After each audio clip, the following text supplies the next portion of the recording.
The College Basketball Experience Preview and Picks episode for Tuesday, January 20th. The Sports Gambling Podcast Network is brought to you by Kalshi. Yes, make real money predicting sports, people. Kalshi is available in all 50 states, and you get $20 free with the promo code SGPN. That's Kalshi, Kalshi, promo code SGPN. So do that, and remember, as always, folks, to let it ride. What's up, everybody? This is Cameron Krogh from Loyola Chicago Ramblers, and you're listening to SGPN. Let it ride. Shout out to the Broad Stop. Thank you, guys.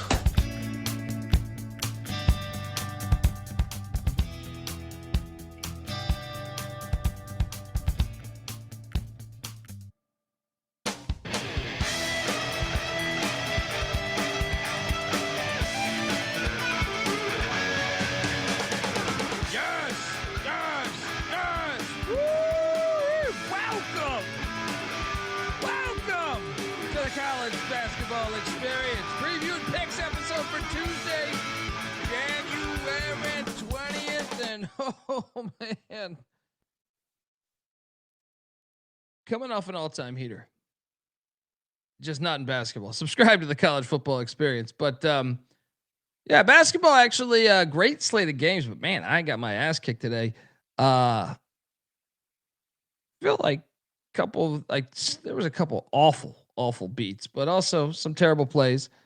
Fuck you, Binghamton. We'll talk about it all, but if you're wondering who the hell you're listening to, my name is Colby Database Dant, aka Pick Dundee. That's how to pick. This is a pick. He was raised in the land down under, where a man thinks on his feet, speaks with his fists, and lives by his wits. When Dundee happened, he was a superstar. I'm probably drinking too much and celebrating too much and not sleeping.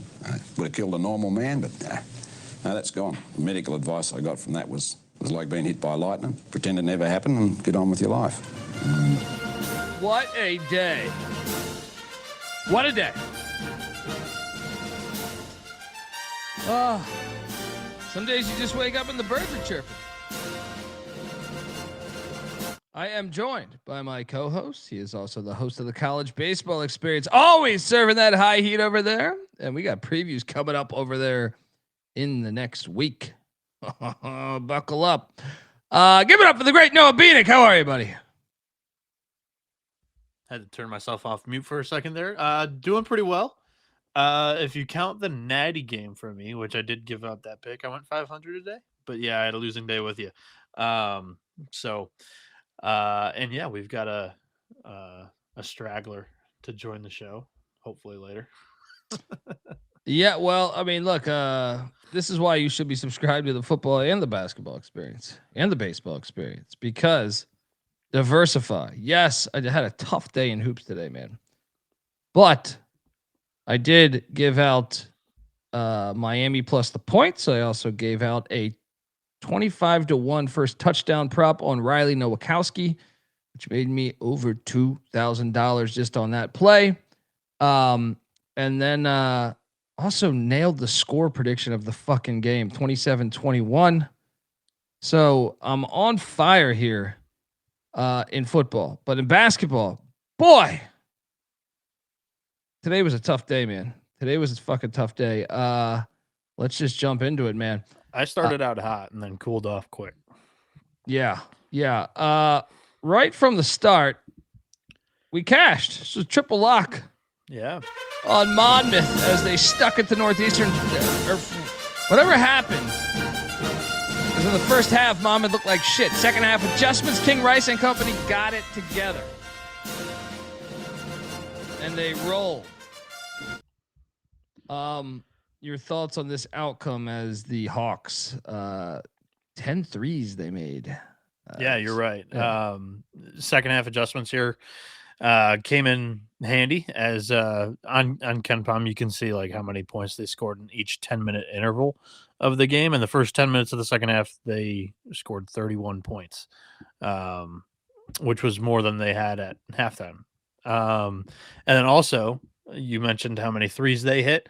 How about how many threes they held Northeastern too? And that's part of Cohen and their, strength is the 3-point shooting. They're better than the average team from deep, and they only made 4 today, 4 of 24. Yeah. Yeah. Yeah. Northeastern Taylor 2 halves, but yeah, they struggled there too. Next up was a game. I mean, that's the thing that stood out too, is a lot of questionable lines I thought on yesterday that we will drive home into this. This was an interesting line. This one I actually understand a little bit, but I thought St. Francis was playing better ball of lately. That's why we picked St. Francis. Mac actually bet this. Credit to him. I stayed away. St. Francis drills a 3 at the buzzer to win 63-61 against Stonehill. Hilarious considering St. Francis made the NCAA tournament last year. They were dropping down to D3 at the end of this season, and they've won like 3 of 5 or 3 of 6. I forget but shout out to St. Francis, the Red Flash, man. Mac made money on this shit. Your thoughts? I actually think Stonehill shot better from the floor than St. Francis in this game. Just looking at the box score, because I did not watch this. Yeah, I think I'm a little stunned on how this result happened, and having not watched it. So Stonehill had, St. Francis had 3 guys in double digits and made 17 free throws, and it looks like that was a little bit of the difference. They also forced quite a bit of turnovers. This is probably where the damage was done. 21 turnovers for Stonehill today. Stonehill's terrible, dude. I mean, St. Francis is pretty bad too, but at least they made the tournament last year.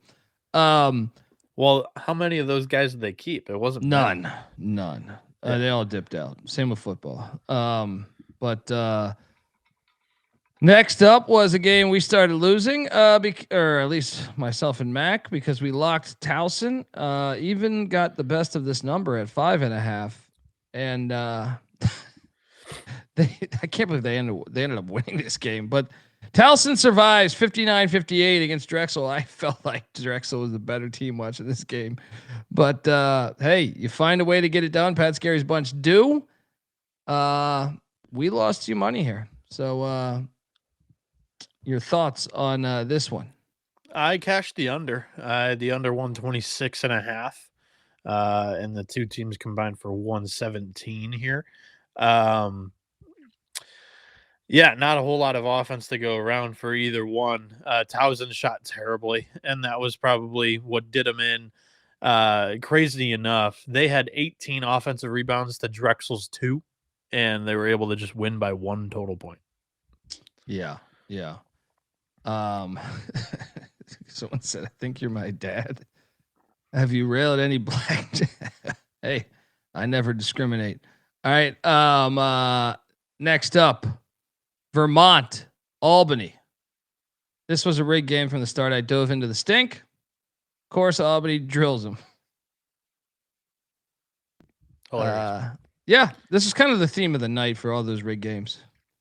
I mean, shout out to Albany. Vermont is certainly not as good as we thought they were, but still, I find this spread ridiculous. Tell you the truth. And this was probably on us too. We definitely didn't mention this on the show last night, and I don't even know if we caught it after what was that, Thursday's game, that TJ Long was out for Vermont, one of their better players. So that's probably why the line was a little short. Yeah, I didn't even watch this game. Did you watch this game? No. Yeah. I was in the car from like 1 to 4 today, so didn't catch a lot of that early slate. Yeah. But I did bounce back after this loss with a win here as Siena wins by 8, laying 6.5 against Fairfield. They were drilling them by more. I mean, they made it actually a little dicey down the stretch, but Siena had a bigger lead in this game. But they needed this. Siena needed this the way they've been playing lately. So that was kind of the angle on me locking them up. Did you play this game? No, I did not, but good bet on your part. Yeah, they had 3 guys basically go for 20 points with Gavin Doty dropped 24, Schultz had 21, and Coyle with 19 there. Yeah, good win for Siena. Back on the right track. Yeah, they're kind of all over the place this year. Yeah, I thought that it would be a little bit smoother sailing than it has been so far. Especially given that they've lost a couple of home games in the league play already. So Yeah. And then this one, I should have dove in on this one. I stayed away. I should have just listened to my instinct. The line stunk to me. I just stayed away from the whole game. I thought Sacred Heart was a lot better than Ryder. I picked Sacred Heart. They won by 20. Should have. These lines though have been fucking. I felt like I know I had a great weekend, or I had a bad Sunday, but I had a great Thursday, Friday, Saturday last week. But man, these lines have been weird this past week, and I think this is a perfect example. It scared me away from it. It truly scared me away from the line. I was like, what the fuck is this line? I think it should be favored by 8 or 9. Sacred Heart drills them by 20. Your thoughts? I don't have too many. Mainly just shocked that Sacred Heart crossed the century mark in this one. But yeah, like with the whole handicapping and eyeballing lines, I know you guys are typically better than me at that, especially in this point of the season, because I'm balls deep in college baseball preseason work and not watching enough games intently with my typical full command center or with attention all there. But yeah, you guys typically point those out a little bit more than and I kind of look at the model and base it off of that. But they have been super smelly the last couple of days. So I feel like had they just made this like 6.5, I actually think I would have locked up Sacred Heart. But I was like, what the fuck is this 3.5? Why is it 3.5? So it's got me rethinking everything. You know what I mean? And the ones I'm going in on, like I told you a second ago, the Vermont one, or there's some other ones we'll get to. I'm losing on because I'm like, this is just, what the fuck is this number? Anyway, next up, Bryant NJIT, Exhibit 3. Oh man, NJIT wins by 24. What? I will say this too. I wanted the Highlanders last night and I didn't go, but yeah, I was close with this one too, and this one also smelled because of the short spread. So yeah, senior football. Senor. If your gut tells you 8 or 9 and you think the line is short, well, what makes you not take the short line then? Well, because sometimes it goes both. What's happened in the last week is making you kind of second guess that when you've seen lines move by 6 or 7 points, like, when am I catching this line type of deal? Well, it makes you think that, like, what was it? The NJIT game before, right? Yeah. Yeah. They're the same team. NJIT was taking on UMass Lowell. Now, I believe Lowell this was back what day was that? This was Thursday. Yeah. Thursday of last week. So Lowell, I think, is supremely better than NJIT, especially now. Early, if you would have told me this is like the first, and as a program, over the years. So the first week, if you had told me they were playing in like November 3rd, maybe I could buy it. Opening night of the season, but Lowell's been a great program. They've shown great steps of development within this season, and you're just like, they've been way better than NJIT, really, since we've ever done this show, right? So you're sitting there like, what the fuck is this line? Because that line was like, do you remember it off the top of your head? It was something phony. It was like fucking 6.5, I feel like, right? Or 5.5, right? Every new day, just wipe it. But I got burnt on this. Because I took Lowell, and NJIT ends up winning by double digits.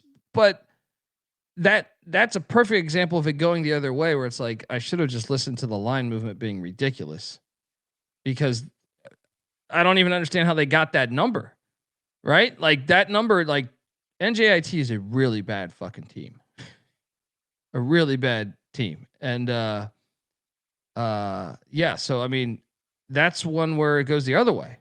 So if I keep diving into it, you lose. I took lol. You know what I mean? When we did this show last night, I believe Bryant was a 1.5 point favorite when we called the actual game. I could be wrong, but I believe so. I still thought it was weird. I thought it was phony. So we went in on Bryant, thinking they were due, and no, NJIT wins by 24. But I didn't even think that was possible. I didn't think NJIT could beat another division. Not even Valley State. Not even Valley State would I take them to win by 24. No. So, yeah, I don't know. The lines have been fucking super wacky though the past like 10 days. So the Rooster, I would just say everything in the America East the last week or so has been very weird. Yeah. There was 3 games that had lines not even posted publicly last week. Just very weird. Yeah.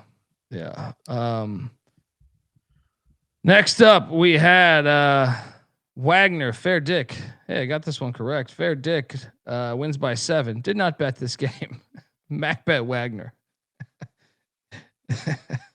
What a maniac. I couldn't believe he bet this game. I wouldn't have bet this game. This is the last game on the day I would have bet, I think. Who'd you take here? In this one, I believe I took FDU. Yeah, I think you did. Then New Hampshire, Maine. Of course. Once again, I lock up Maine, right? I believe the line should have been Maine minus like 4.5. It was 1.5. So I go, but I don't care. Don't think about it, Colby. Just take Maine. Well, they only score 48 points at home. New Hampshire drills them by 23. I talked about 18, this last night, though. Like, Maine has these games. You go back and look. Like, they've struggled to cross that 50 mark. Canisius, they only put up 43 at home. I'm out on these bastards. I've tried, but Mac keeps pulling me in. He's like, they're the best 0-10 team. They're the best 1-13 team or whatever it was. Like, yeah, I don't know. I'm done with the Black Bears. They really struggle to put the ball in the basket. They really do. They are one of the more offensively challenged teams in the country. I mean, you can't lose to New Hampshire on your home court, you fucking losers. Next up, I did hit this one. And this is one I don't believe I locked up on the show, but when I finished the show last night, I was on the show. Wait, hold on. On the show last night, it was at 6.5, and I said if I can get it back to 7.5, I'm going in on Merrimack. Well, I get done with the show. What time did we get done last night? I don't know. 6 a.m. Actually, it was like 4 a.m. last night, I think. Go to my book. 7.5's out there. I jump in on Merrimack plus 7.5. And they take it to Marist all day long by 13.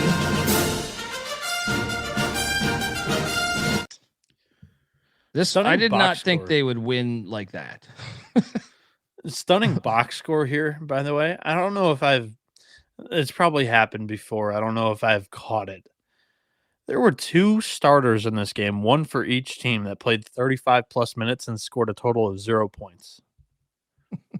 That's hard to believe that it could happen to not one, but both teams. Brogna played 33 minutes, put up 0 for Merrimack, and Jaden Collins Roberts played 36 with 0 points. That's something. Shout out to Marist, who was 2 for 16 from 3. Not going to win a lot of games doing that. Yeah. Shout out to Merrimack, man. They're a good team, man. They're a solid team. Yeah, for sure. And their zone can fuck up some teams, and that's, I think, the second game in a row that they've done that to somebody. Quinnipiac, I think, was really poor from the outside. 4 of 12 in that game. Yeah, like teams just shoot really poor from deep against Merrimack. They have a top 35 defense against 3-ball this year. Yeah. Yeah. I'm still surprised with that final score. I didn't think I thought Merrimack was live to win it, but I didn't think they would win by double digits at Marist. Yeah, Marist is usually a machine at home. Yeah. Then this one got my ass kicked. You guys won a lock battle as you guys took the Peacocks. I took the Gales. I think it nailed. Did the cocktail napkin nail this one? What was this final score again? 14. I thought you called it at 14 last night. Yeah, that one was a little bit off, like in favor of the Peacocks. And yeah, I saw that was right on the number. I saw Rocco Miller. I think it was Rocco. Maybe it was Goodman. I saw them tweeting about how they were projected 11th in preseason. St. Peter's was 11th. Oh, get out of here! Really? Yeah, that's what I think. Goodman tweeted that. Mac and I picked them like second. Huh. Maybe he's quoting the actual media day when you go and that people vote. Well, there's no way they have a media day for MAAC, right? It's just online. See if you can pull that up right now. Go to Goodman. I'm going to mine first because that's hard to believe. Yeah. I've got all of my predictions on the cocktail napkin just in conference individual sheets.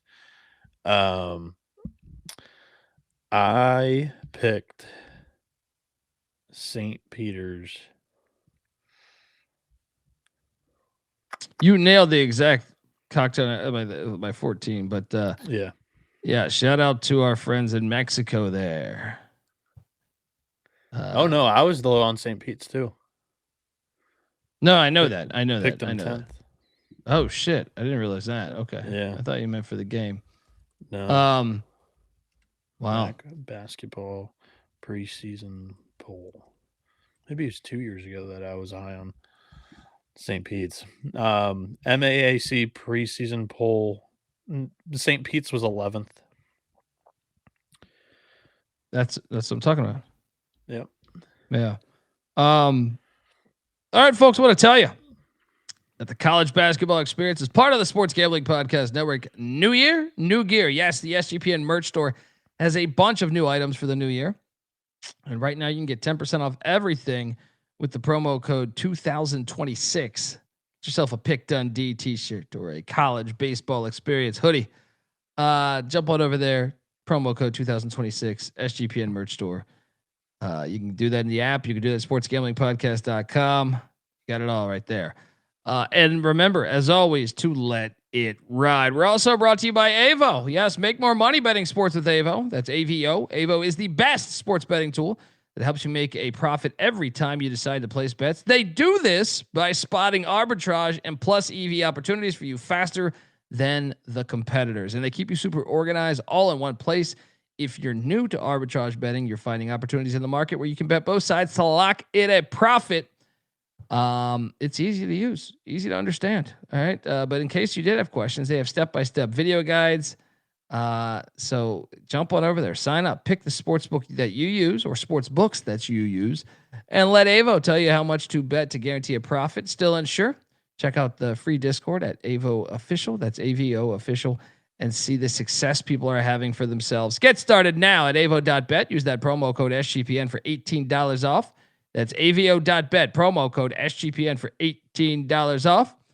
And we're also brought to you by Kalshi. Kalshi is a real money prediction market, legal in all 50 states. Yes, all 50 states. You can trade markets in sports, including college football, college hoops, NFL, NBA, NHL, and much, much more. You can even trade first touchdown props like the one I gave away today, 25-1.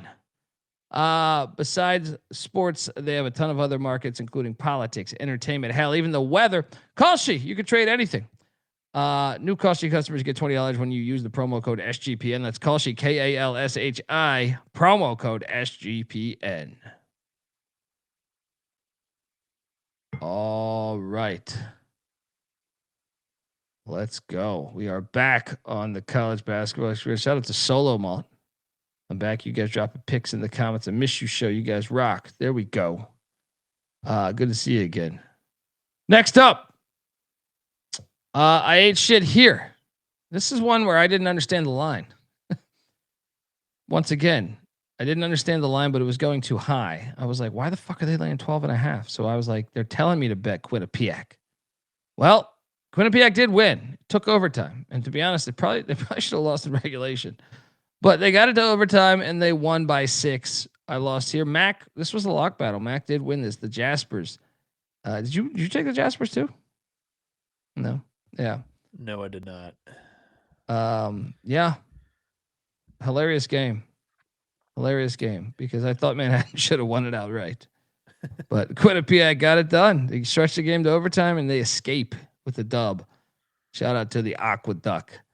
As I know, one of the things that stood out to me about the game was Asim Jones had 30 points. Yeah. Did you catch any of this? I did. I had this on. Yeah. Were there any fireworks between Gallagher and Pecora? Not that I could tell. I didn't have it on my main one. I did not have this one on the audio. So this was on. Yeah, I was just wondering if there's any return fire from last time. Yeah, I didn't see the handshake line, so maybe there was some shit talk. Hey, fuck you, kiss his ass, kiss my ass. But yeah, that was a tightly contested game. Yeah, with that looming over it. So yeah. Great game though. Next up, I should have bet this. I picked Mount St. Mary's correct as they win by 10 at Niagara Falls. Did you bet this? I did not have the Mount, no. But good win for them. Maybe Mac had his boy Donnie Lynn here. I know he was talking about the coaching match. No, I know he was talking about the coaching match up there. But yeah, they had a good day offensively. Grabbed 34 boards and forced 13 turnovers. So good day for the Mount on the road. Get a victory over the Purple Eagles. Yeah, let's go back to talking about rigged games because good God. Triple lock on Central Connecticut State. First off, we couldn't understand why they're laying 1.5. So to going back to our friend in the chat that was talking, why don't I just go in heavier on those games? Yeah, here's a perfect example why. Yeah. I mean, I had this as like a 7.5, 8.5 point spread, like in your head. And it's sitting there at -1.5. Yeah. And so, but we said, fuck it. Let's double down, triple down on Central Connecticut State. They got drilled by 18. Yeah. I mean, now it does make my my Mercyhurst power ranking of number 1 of the new teams in the Northeast hold water, but very much so. But this is ridiculous. Come on, this is a rigged game. I'm with Damani in the chat. Like, I didn't see a world where this was happening. What the fuck is this, Bieniek? What is this game? I got no clue. Maybe the fake lake show showed up for the real lake show. Otherwise, something's up here. Something's up. Bernie Blunt went for 20. Yeah, that's our favorite player. Yeah, one of them. And Mercyhurst just took it to him like all game too. Tyler Bryan, fuck this game. Yeah. FBI game. This was a rigged game. I just don't get it. Someone else had sent me. Let me see, actually. Someone else had sent me one that was hilarious that we should talk about too.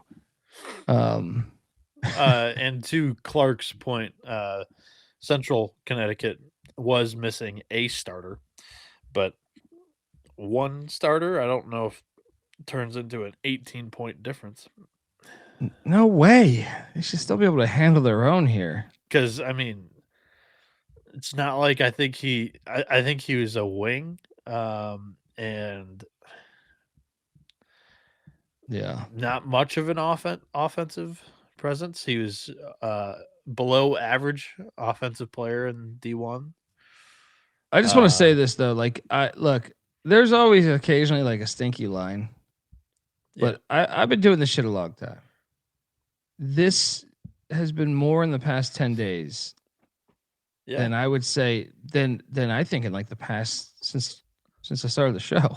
And there's not really a reason for it. Yeah. Like we can sniff them out around exam time, around holiday time, you know, when a crowd could be less influential or when, you know, students' heads could be in a different space, but I got nothing here. I really, am perplexed on some of the lines that we've seen, and it's been every single day, one or two, and it's blatant. It's not like they're trying to hide it right now, which is really weird. Yeah, Because it's that's what I'm not just saying, us man. online anymore, like pointing these out and talking about them. It's just like the best way to explain it, I guess, if you're just a lay college basketball fan tuning in, is like when you see it every day. Every day you start this grind on November 2nd and you go until April 5th or whatever. But you're looking at the numbers every single day. So you're in a rhythm of like what you think it should be. Sure, you could be off a point or two, or but you kind of just know, and you're just like there's more moments where in this 2-week stretch or this season, but specifically the 2-week stretch, that I'm just like, what are we talking about here? Yeah, and I mean, sure, maybe we were late to the party on an injury, and it wasn't like he's one of their star offensive players or like a pivotal defensive player. I just think he was a wing who scores like 6 points a game. Sure, maybe we're late on that. That doesn't move a line 3 points in favor of Mercyhurst, in my opinion. You thought it should have been 4.5. I thought it should have been higher. I mean, I love Mercyhurst. I love Mercyhurst. Had the game at 1. My model had it a little bit higher. I think it was 4.5. But yeah, it smelled from the get-go. And usually, I thought it should have been 7.5. If my model has it 13 points off, I'm like, okay, that's probably a misread, or I fucked something up. I'm still relatively new to the game. But if it's like 3 or 4, I'm like, okay, I have an edge here. Like that's normal and that's actionable. But yeah, very weird. Well, let's talk about another weird one where, of course, I did dive into it. UMBC laying 5.5 at Binghamton. I said, okay, so they're basically telling me Binghamton's gonna cover this. I play Binghamton, even though I know I've been on this very show saying Binghamton, I think, is one of the worst teams in the country, like bottom 10 worst team. Was this a double lock for you and Mac? Yeah. They lose by 20 to UMBC. Crazy. I mean, I would have set this once again. I think Binghamton's terrible. Now, I will say this. I think UMBC is a fake good team in this conference. So maybe the line makes a little more sense if you dive into that. But I still would have set this at like 8.5 to me. Maybe 7.5 if you're being generous, but 5.5, I'm like, huh?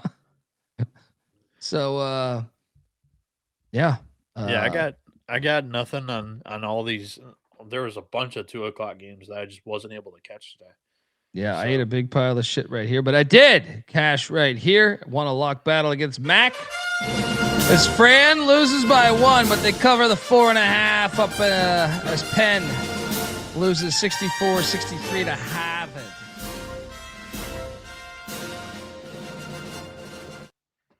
Almost lost this game. Almost won this game. Like outright. Yeah. This was a pretty wild ending. Like Penn hit a critical 3 to make sure I did not lose. For a second, I thought I was going to lose this the way my day was going. But I mean, I still didn't have the greatest day when it comes to hoops. Thoughts on this one as Harvard gets the dub? Yeah, so we've seen Penn now for 4 games with Ethan Roberts back in the fold. This was their best player out the chute. He was dropping 30-point games left and right.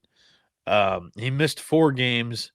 They played Rutgers and George Mason tight without him.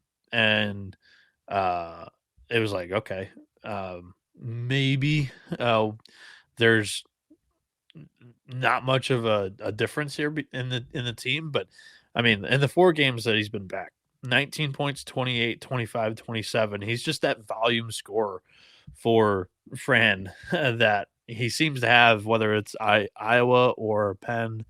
And I do think that they're better with him, and they almost knocked off one of the better teams in the Ivy, in my opinion here.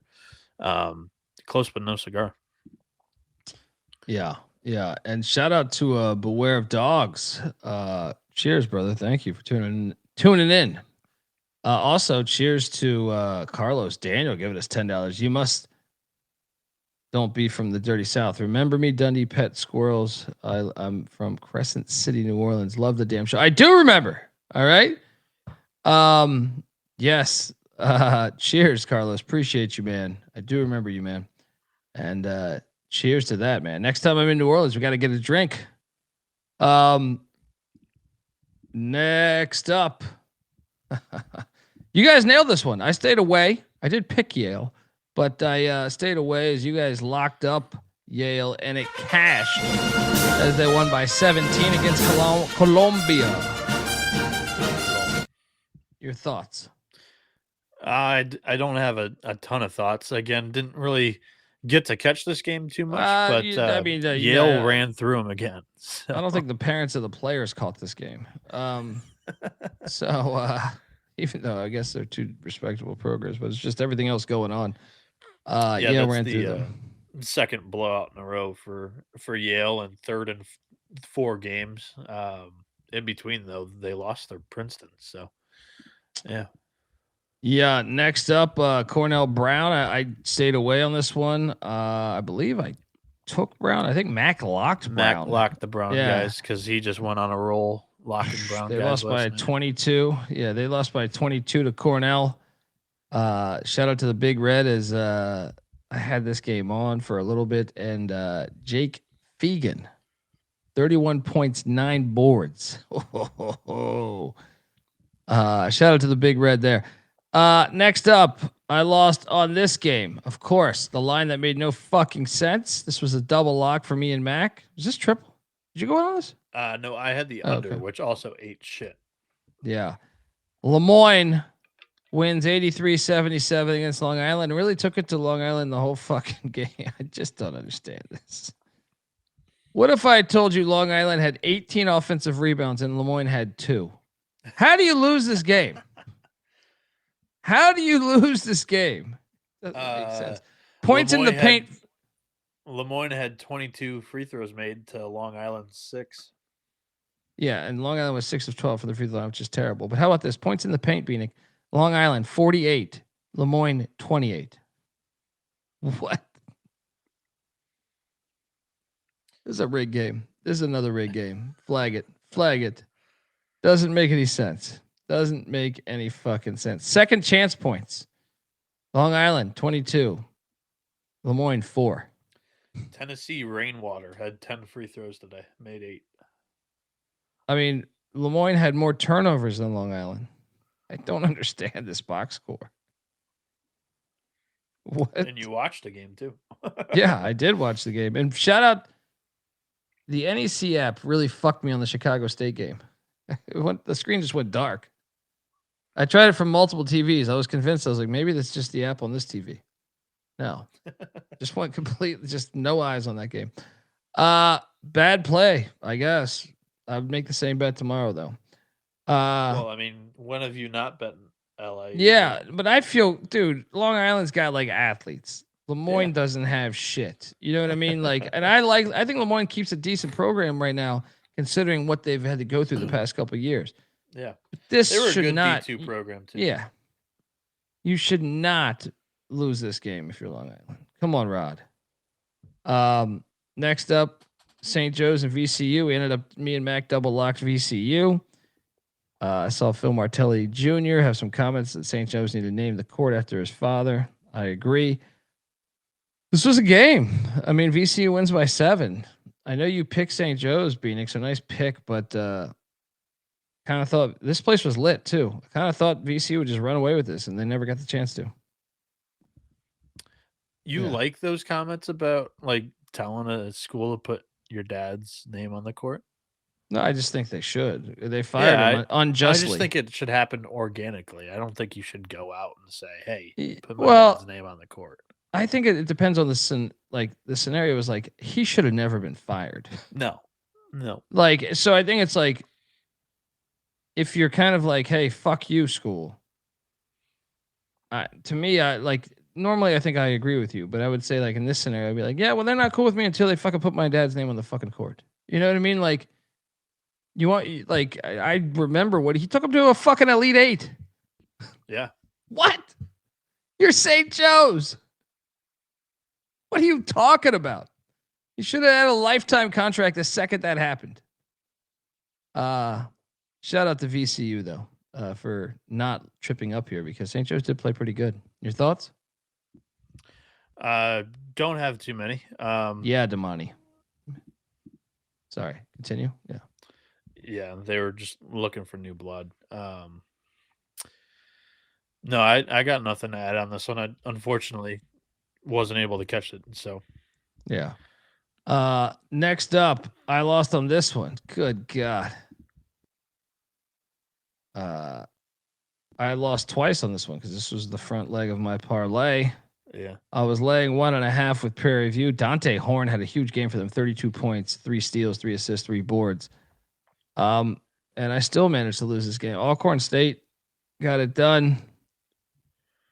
I think Prairie View is better than Alcorn State, but credit to Alcorn State. Omari Hamilton had a big game for them.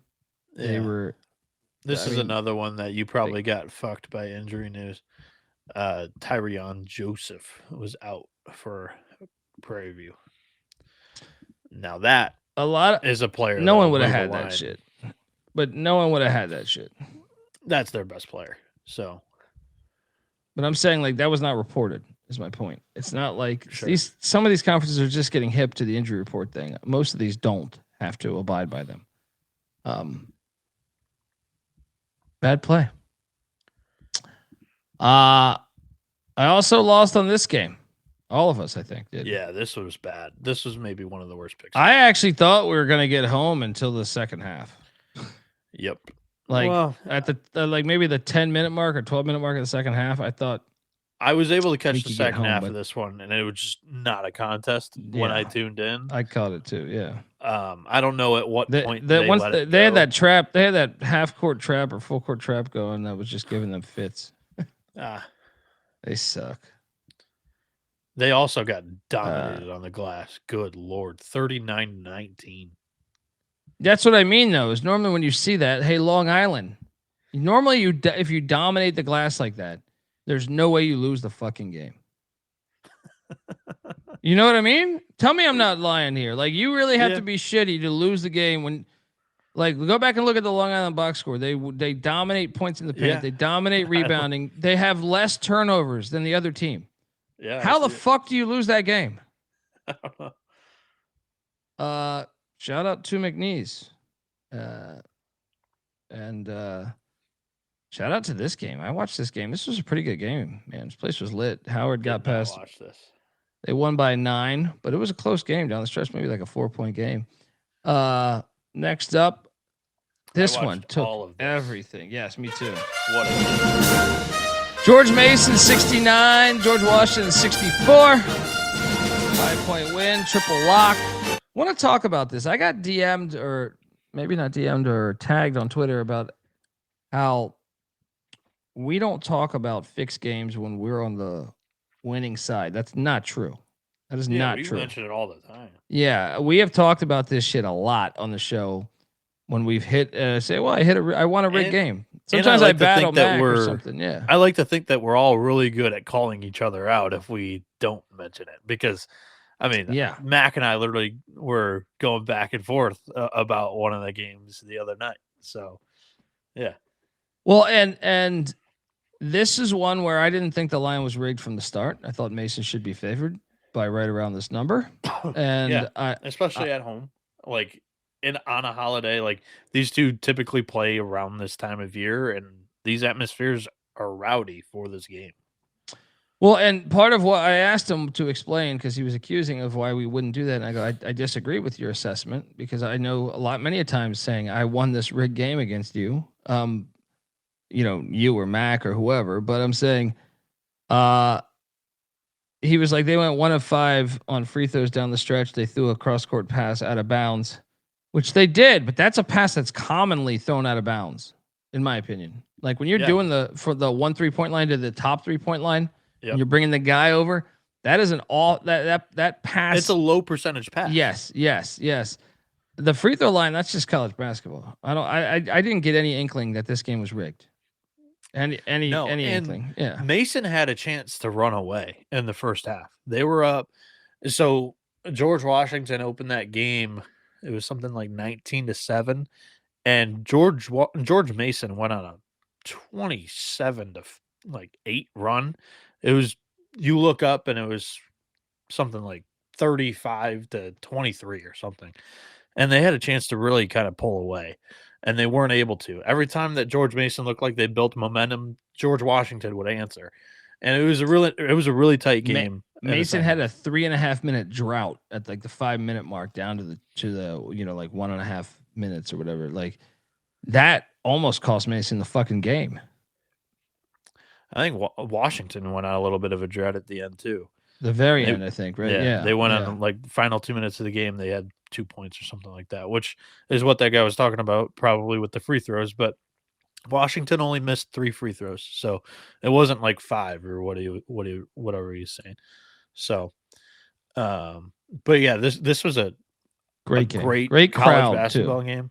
Yeah, and the thing that I took away from it too is George Mason they look more athletic and better on the offensive end of the floor this year.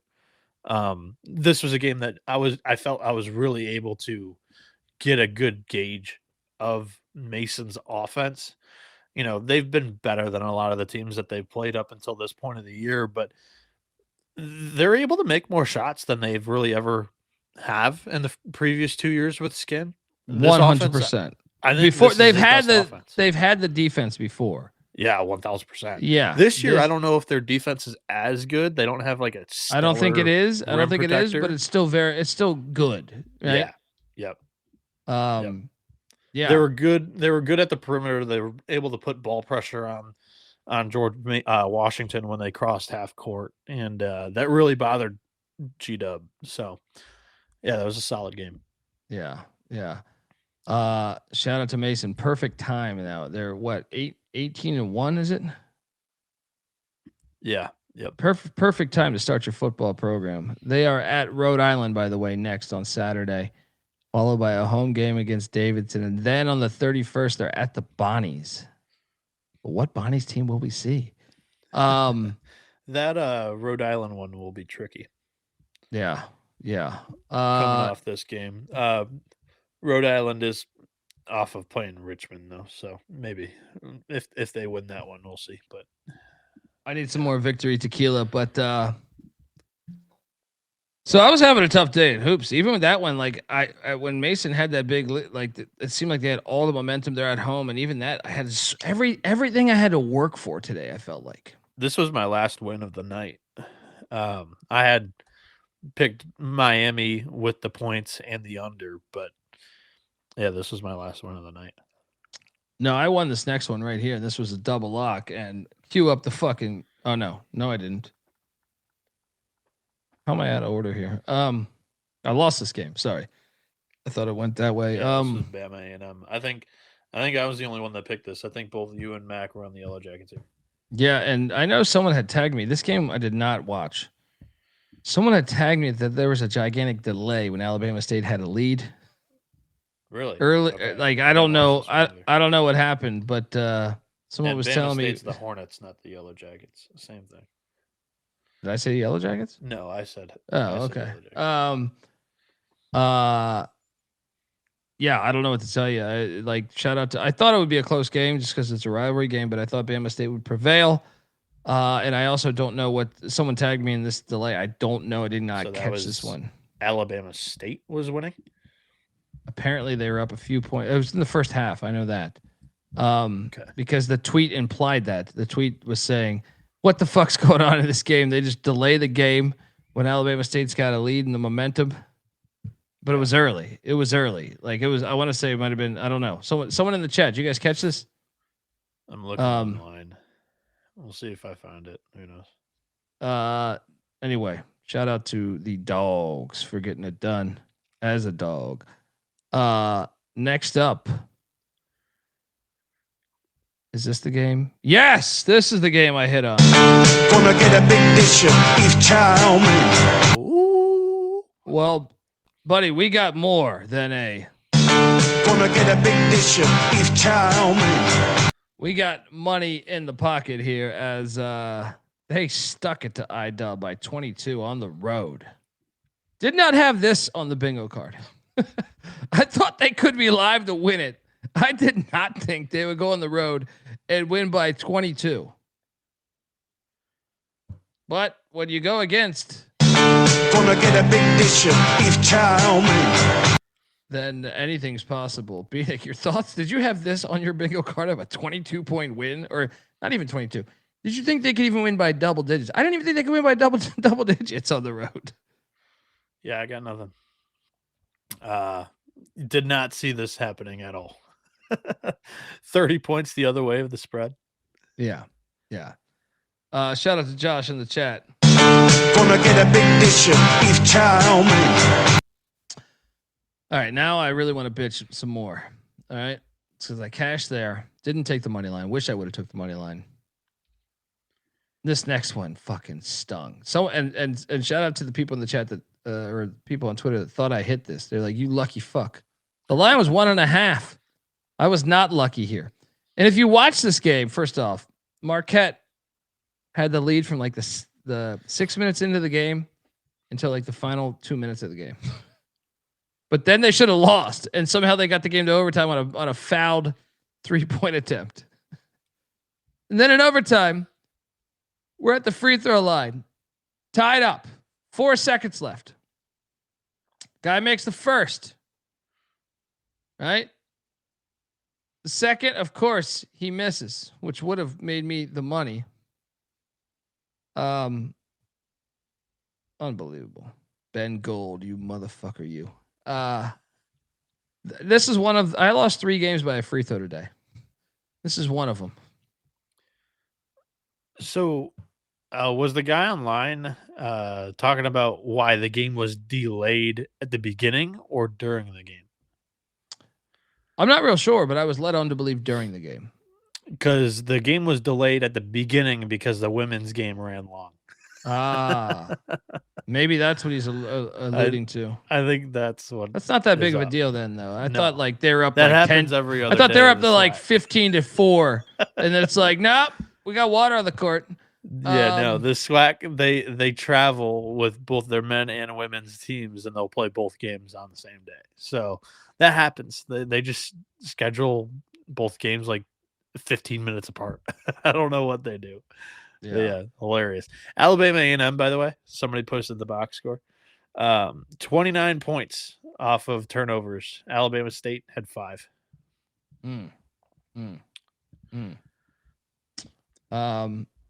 I can't believe I lost this game, especially like they had like a double-digit lead at like, I don't know what, the 15-minute mark. Come on, Mark, you fucking losers. I know you still got the win, but come on. Yeah, I mean, at this point, I think they're happy with the win. This Nigel James kid has come out of nowhere. That game, he went berserk. But 38 points tonight. He's had a handful of good games in a row now. He's a freshman from New York for Shaka. So, yeah. Next up, I stayed away from this game, and I'm sure Mac is pissed. This might be a rigged game. I watched this whole game. Now I didn't watch super close because the national championship was on, but Princeton was up almost the entire fucking game, I feel like. And down the stretch, Princeton had a 7-point halftime lead. Down the stretch, fucking Dartmouth did have a nice dunk to tie the game up, but then they basically went on a buzzer beater. I don't know if I buy this one. I'm going to circle this one as potentially rigged. The line made no sense from the start. Princeton was up. Not that many people were at this game. This is what I'm saying. Like, I don't even know how they got that line. How the fuck they get that line? I mean, Princeton's not been super convincing this year. Fair, but I still think their program is just light years better than fucking Dartmouth's. You know? Yeah, but it's a down year, and they're on the road. Like, I don't know. This one I'm okay with. But you've got a couple of people in the chat agreeing with you. So Maybe Well, I I'm didn't the one lose that's money off. on this, so I didn't. Well, I'm just calling it out for the line. I thought, to me, I would set this line at Princeton like laying 3.5, and Dartmouth was favored, and I thought that was weird. So there you go. Next up, this hey, I actually went in on this game. Bethune started chasing the dragon here. Bethune and Doc Bradley get it done. Needed overtime. Reggie Theus has got to start playing Doc Bradley more minutes. 87-82 got home with Bethune, but Doc Bradley. He played 29 today. I know, but he clearly is like the best player on the court. You know, I mean, I don't know. I mean, they have a couple other good players. Their guard, was it Heedy? Heady, I think it. Yeah. And Morris typically had better games. But Bradley's definitely a difference maker. Shout out to Bethune for getting home there. That was a battle win against Mac there with APB. So I take that back. Actually, Morris has been terrible for them this year. Yep. And that's all we got here. Next up, shout out to Norfolk State. They stuck it to Elizabeth City by 25, better than East Carolina. Sure. After that makes sense. This is the game I was trying to watch but couldn't watch, but I still cashed on it. Won a lock battle against Mac. New Haven 62, Chicago State 56. Get this shit out of here. How do you attempt to rig a game and still can't rig it? They didn't even have the fucking game on TV. It's just a black screen. I was like, perfect. No idea what happened here. Honoring Martin Luther King. MLK Day. I would, you know what? I would really appreciate that if that's actually what they did. They're like, fuck this. We're screen. He doesn't approve. He wouldn't even approve of our basketball team. You got to Let's post just show your a black screen. Remember when that was a trend? Oh man! Shout out to New Haven. They came through for me though. I'm telling you, 36 rebounds for New Haven to 23 for Chicago State.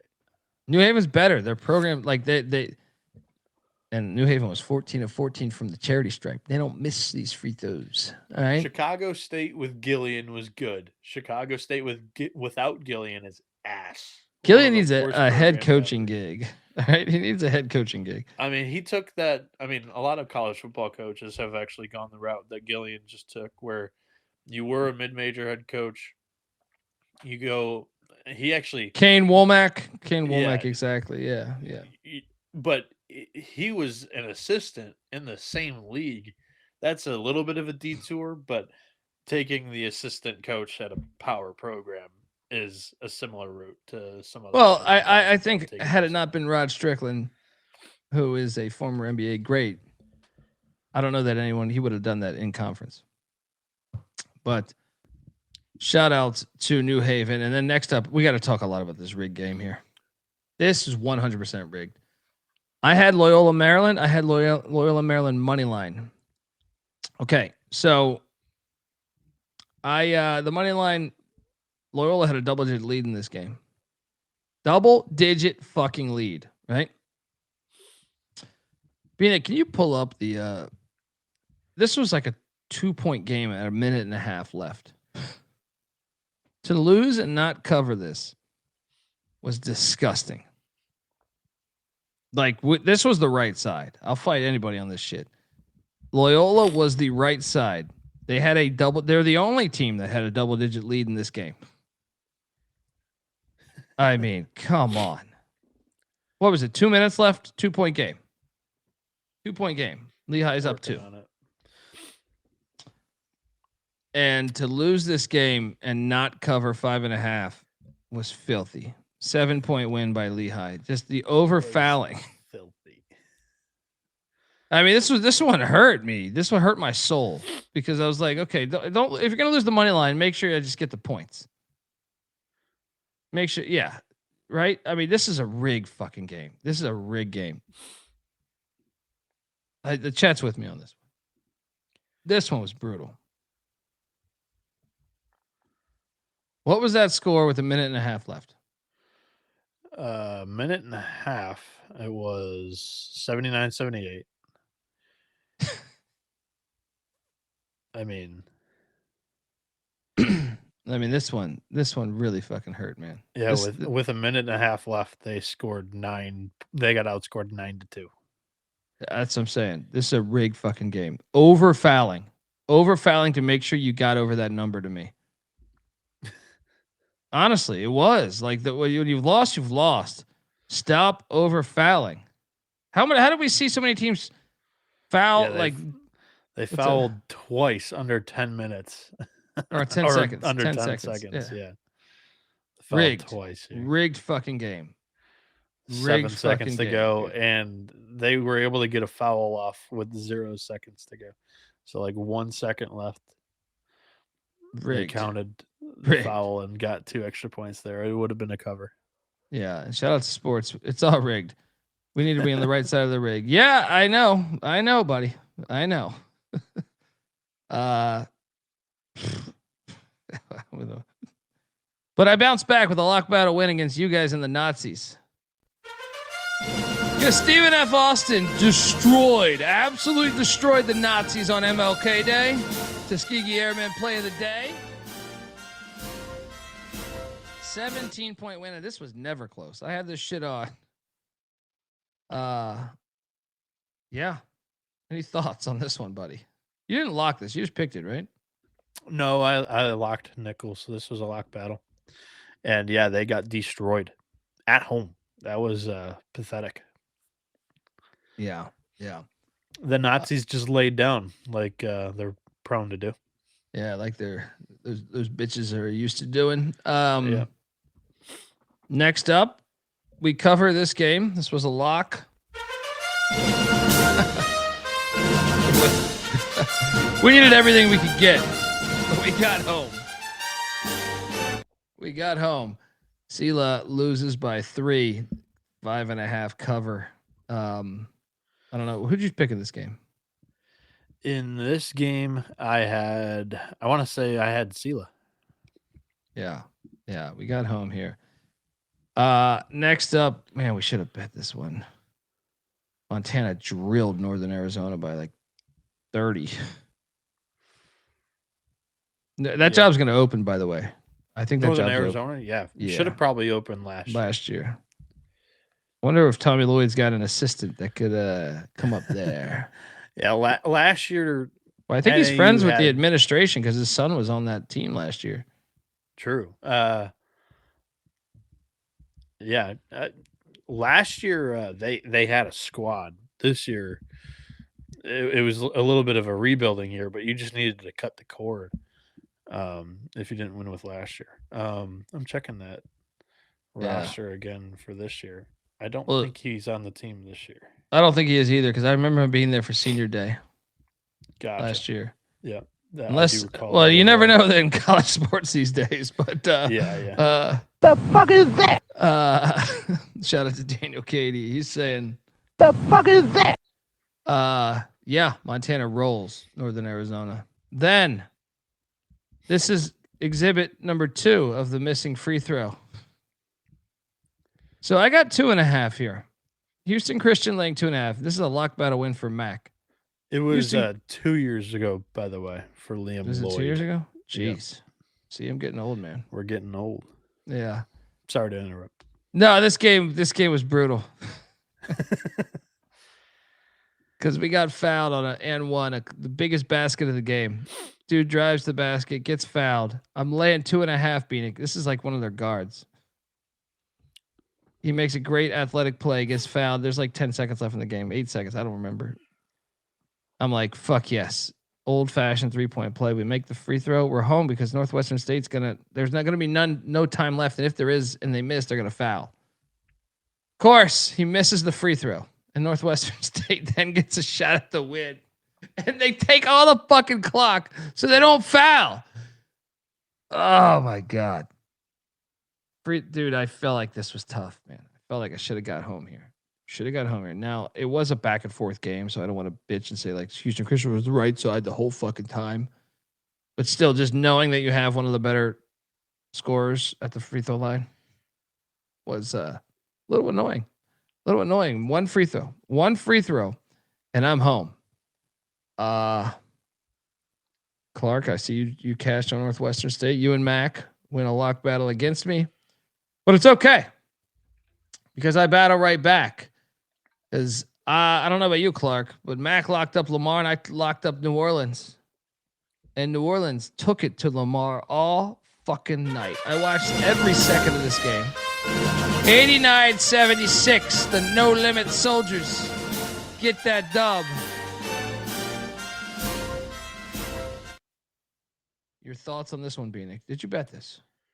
Did not bet it, and I think I took. Lamar. I did not have a huge opinion on this game, but yeah, that one was a curb stomping. Yeah.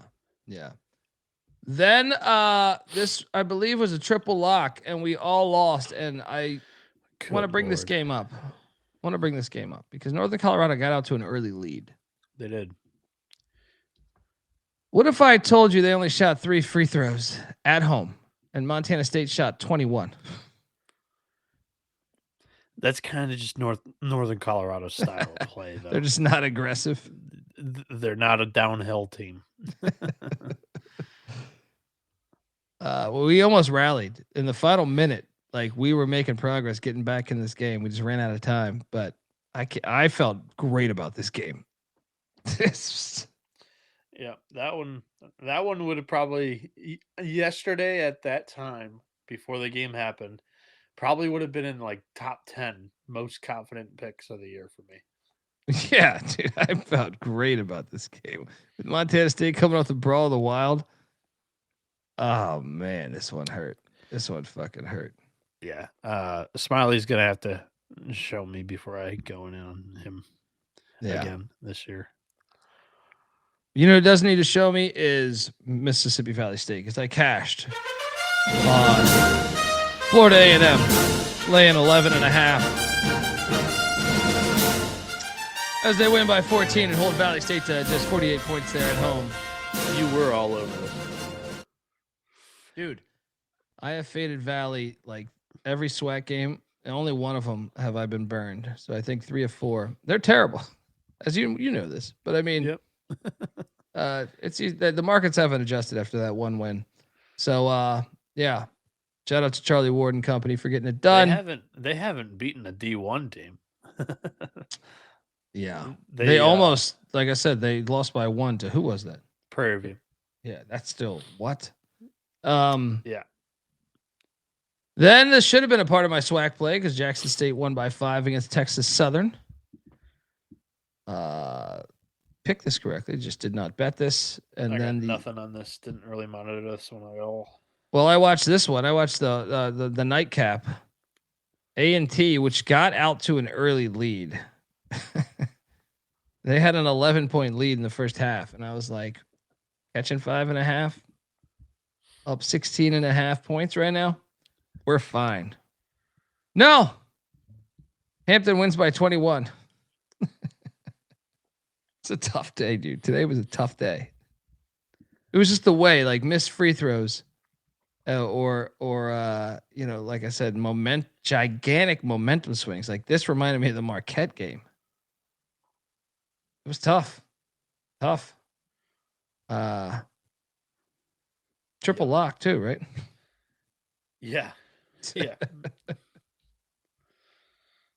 Yeah. All in all, today I was 12 and 17 on locks. Lost $500.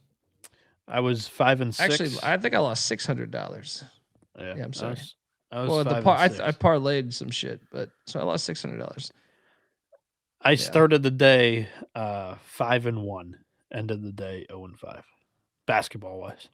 Yeah, well, football saved my ass because I made a shit ton, but I definitely got destroyed in basketball.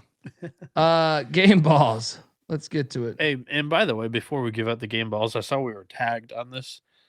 Game balls mean absolutely nothing to our picks or anything. Somebody was like, "You picked all 6 of these games wrong." Well, first off, I give out my game balls to teams that impress me or like surprise me. If there's a team that I felt really confident about winning and covering, that's a pretty easy game ball when the other team pulls off a money line upset on your bet. And were they saying it to you? Because all three of our faces were on that. I hit on Maryland and Wichita, so I mean, I don't know what the fuck they're talking No, about. But I don't know if it was directed at me. They were just like, you picked all of these games wrong or whatever. So I don't know if it was all of us. Well, they need to separate, regardless of whether we do that or not. Like, I value this show. Yes, we have a gambling tone to our show. Obviously, we're part of the Sports Gambling Podcast Network. We love to gamble. But at the same time, we're an entertainment show. But I'd say rule number one is we love the sport. We're college basketball fans. As someone just said in the chat, man, I love how these guys talk every game. Well, that's because we love it. We genuinely love it. You can't cheat that. You can't cheat that because most people, if I walked into a fucking barbershop or a goddamn grocery store or wherever, and I said, Prairie View is playing today. Basketball. You know, I feel pretty good about my lock. They would, against Alcorn State, they would say, dude, I don't know what the fuck you're talking about. So get the fuck out of here. You know what I mean? Like, stop talking to me about this game. Who's Prairie View? Yeah. Where are they little house on a prairie? What the fuck are you talking about? Are they located in Kansas? We genuinely love the sport, whether we win or lose. We love college football, college basketball, college baseball. So us doing the game ball segment is to really just talk about and get excited about, like when Nebraska's 17-0 or George Mason or, you know, these great stories. We like that. I like thinking about that. I like, even in the off season, I'm like, man, can Tony Skinn continue to build George Mason? He's turned that fucking corner. He's taken Kim English's job and then just ran with it. And that's just that's just one example. The next example is whatever, you know, Mo Williams at Jackson State, man, can he turn a corner there? Is that such a hard job? I know he starts out ridiculous road games. I would love to see if he could turn the fucking corner there and then be the powerhouse of the SWAC moving forward. I think about shit like this. Noah thinks about shit like this. Mac thinks about shit like this. So that's what our game balls represent, is our love for the fucking sport. Anyway, with that said. Yeah. By the way, thank you, Bud Chetta. Appreciate you too. Thanks for tuning in. There we go. Bud Chetta. Thank you, Bud. Yeah. I appreciate that. And wherever I'm at, if you're in the air or wherever you're at, if I'm in the area, you got to come out, grab a beer. I'll buy. Daniel game balls though about this, by the way, too. He's like, can't wait for baseball. Go Bloomquist. Personally love the extension. Did you see that news, Colby? Arizona State's going in on full 34 scholarships for baseball. They're one of the only schools that have publicly. Do they do it for hockey? I don't know if they do full scholarships. Their AD is a former baseball player there, so he's like all in. Personally, I would have wanted Bloomquist to have shown me steps in positive direction. I thought he kind of underachieved with that team last year, but the lineup's loaded again. They'll need some guys, some arms to step up on the pitching side of things, but Arizona State should be good in the Big 12 again. Yeah.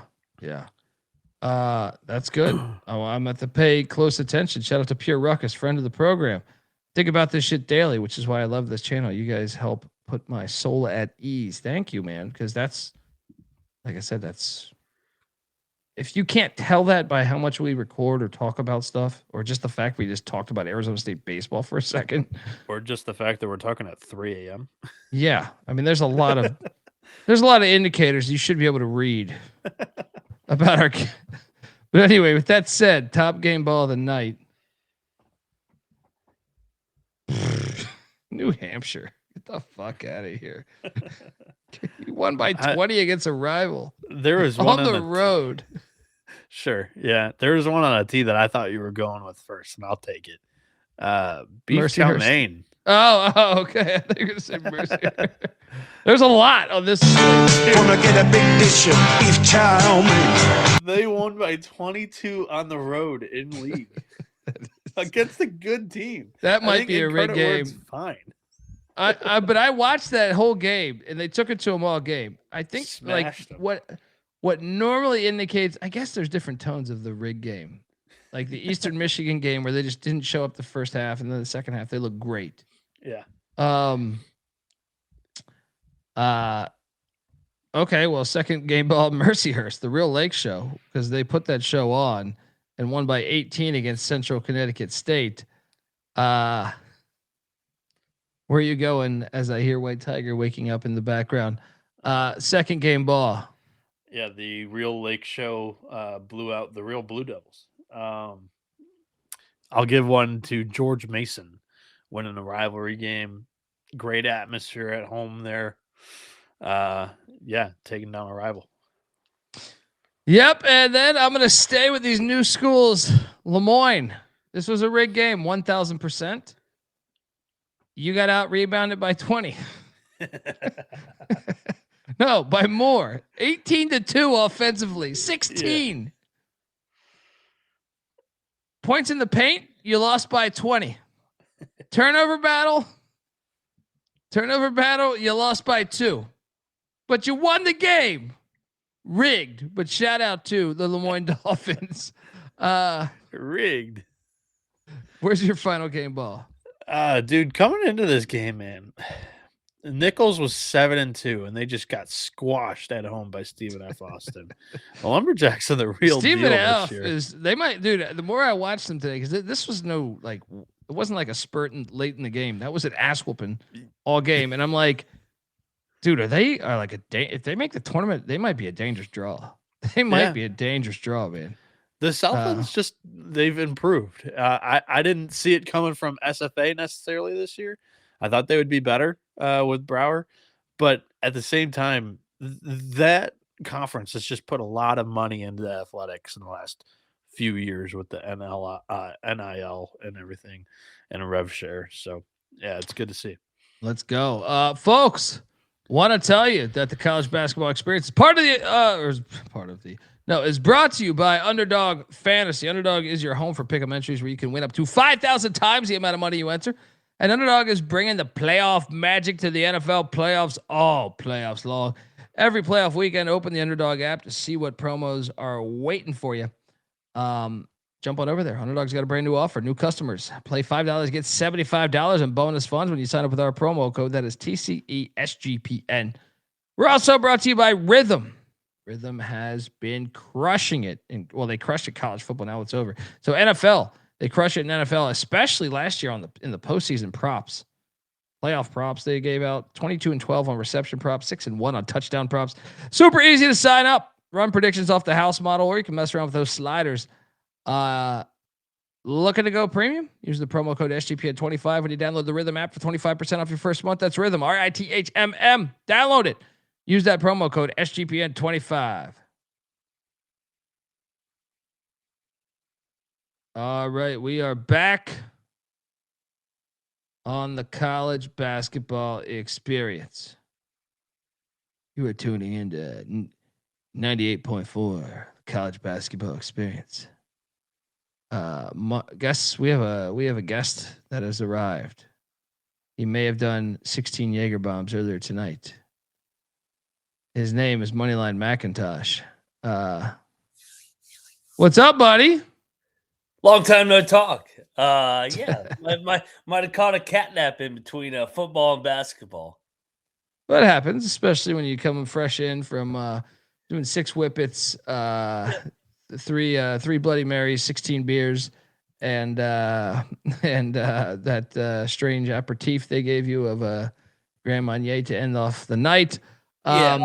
I told Rebecca, I was like, "Oh shit, you got to go. I got to do a show here." So we're back. Yeah. Let's go, Super Tuesday. Oh, you got to leave, sweetie. Oh my God, did I eat your ass tonight? I was like, I got to do the football show. You get me a couple whiskeys. You know, a former Dub V coach wins the Natty, or former Dub V player wins the Natty. Of course, I'm gonna be excited. I'm gonna be excited. Signetti. You know, everything good in life starts in Morgantown, and a good day to everybody.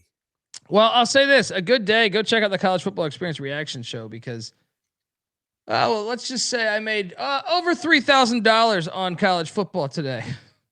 So excuse me if I had a shitty day in college hoops. You should be subscribed to both. Bieniek, he woke up. All right. Bieniek, minus 10,000 odds that he fell asleep sitting up on the couch. On the couch with a can of Bud Light in his hand.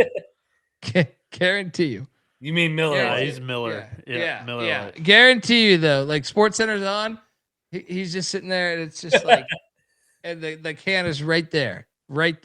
Yeah, I know this right here. I know this. There we go. I woke up and go, oh shit, we got a show. Oh, there in the recap, we're talking about Long Island sucking ass. So. Rigged game. Actually, we were trying to pinpoint this, Mac. There were a lot of rigged games. There was a lot of rigged games. Oh my god! You losing Princeton. Oh god! Ridiculous. The worst was Lehigh. Lehigh, in my opinion, Lehigh Loyola Maryland game. I'm like, get the fuck out of here. They led the entire game. Get the fuck out of here. Yeah, get the fuck out of here. Well, that's what I'm saying. You could lose outright because I believe Lehigh was making some plays, but to not cover those points, I'm sorry. Now, sometimes we cash on riggings, but I'll take my loss. There, but that is a rigged fucking game. That is a rigged fucking game. You can't convince me otherwise. All right, let's jump into tomorrow's slate because, glad to be here. There you go. Thanks for joining. Yeah, I'll tell Rebecca we need to do it after the show and not before the show. I mean, I gotta have my legs, Joe. Yeah. Well, you better tell Rebecca tomorrow at 6 p.m. when these games tip. Oh, honey, I'm busy. I cannot eat your ass again. Because why? Because Toledo is in Amherst taking on UMass. This is all a right. This is a lock. I don't buy this Toledo bullshit. I'm sick of this. I am locking up UMass. I had this one circled from the start. Phoenix gonna battle us. Watch. Go ahead. UMass is hitting tomorrow. No, I'm not going to say that. UMass by 7 tomorrow. Hey, in my heart, it's by 20. Mac, you're locking up UMass, correct? Absolutely. That rigged game that just came off. UMass laying 1.5. Bieniek, are you battling us? No lock battle, but I am picking Toledo. But I'm staying off of it because it's a back-to-back road spot, and it's the toughest travel spot in the league. So pass. The only problem is Frank's. Look, I would expect better from a former bouncer because bouncers know, especially Frank was a bouncer in Miami, LA, New York, Chicago, Vegas, even DC. You know how to cheat the system here. Yeah. Right? You make the line look big. So everybody then builds up and then you come in and it's packed. You know all about how clubs work. So when I turn on UMass basketball and I see 4 people at the game, I put that on Frank. He should know you guys got to make this look better from the outside. You better let those 4 people in the fucking first layup of the game. All right. Keep the doors fucking locked.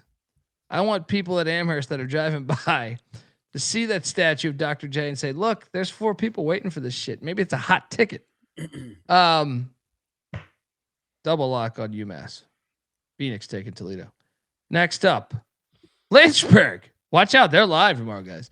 Heading to Baltimore to take on Morgan State there. Is this Liberty?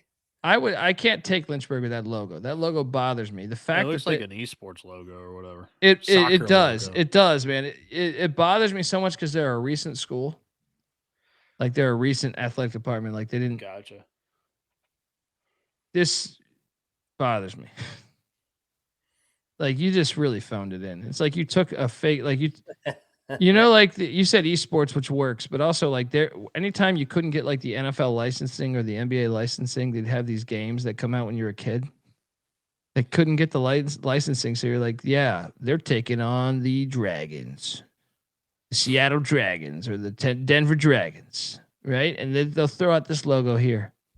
Or you could do an expansion team at NBA Live back in the day. That's what the fucking logo looks like. No thought into this fucking nonsense. The Dragons, well, you don't want to offend anybody. You're offending me, all right? You're offending me with your fucking weak-ass mascot. You know what? Just for that, Morgan State rolls. Mac, your thoughts on this one? Terrible logo. Lay it. Yeah. What is Morgan State doing playing a non-con game on January 20th? It's not the only one of the day. I know. Next up, another MEAC, like schedule MEAC teams. Like it's conference play. Hilarious. This game is fire. Is Akron. The other one's your boy, Mac. I know. I mean, I don't blame the MEAC at all for like scheduling a cupcake this time of year. They already took it up the ass in prostitution for 2 months. Like, if they want to schedule Bobby Joe, bitch ass, whoever it is, like, I think they've earned the right. Yeah, that's fair. That is fair. Once we turn the calendar in January, it's conference play. Like, you earn the right in December you can't criticize or November. You can't criticize the MEAC for scheduling a bye game. They already played 9 bye games on the other side. I never criticized them for scheduling the bye game. I criticized them for having 2 different bye games within their conference when you could just schedule those 2 teams against each other. It's conference play. But I think you just want to get a win or two. Like they come in with these jaded records. Schedule the win or 2 in December or November. I was looking at this shit. What if they can't get the gym availability? You act like these aren't broke ass programs. And why are they broke? Because they got fucked over. Yes. Way back today. Like yes. And that still carries on today. And you can start with the TV contracts. I've been going back and forth with people all day on scheduling. I mean, I'll never criticize the MEAC or SWAC for scheduling a bye game. Like they take it up the ass enough on the didn't schedule or criticize them for scheduling a bye game. I criticized them for playing the bye game in the middle of January. Yeah, but I'm with Mac's side. I'm with Mac's side here because, like, to me, like, if you know your meal ticket for your athletic department to stay afloat is going to play 20 of these fucking things in November and December, then if that's what it takes in January to get some eat, because honestly, I think as someone that's not super close to these programs, I'm just saying I think it's hard to sell when you're 1-13 when you get done with. When you're starting conference play, and this would be my, I'm not saying this with extreme validity, but this just my opinion watching the sport, right?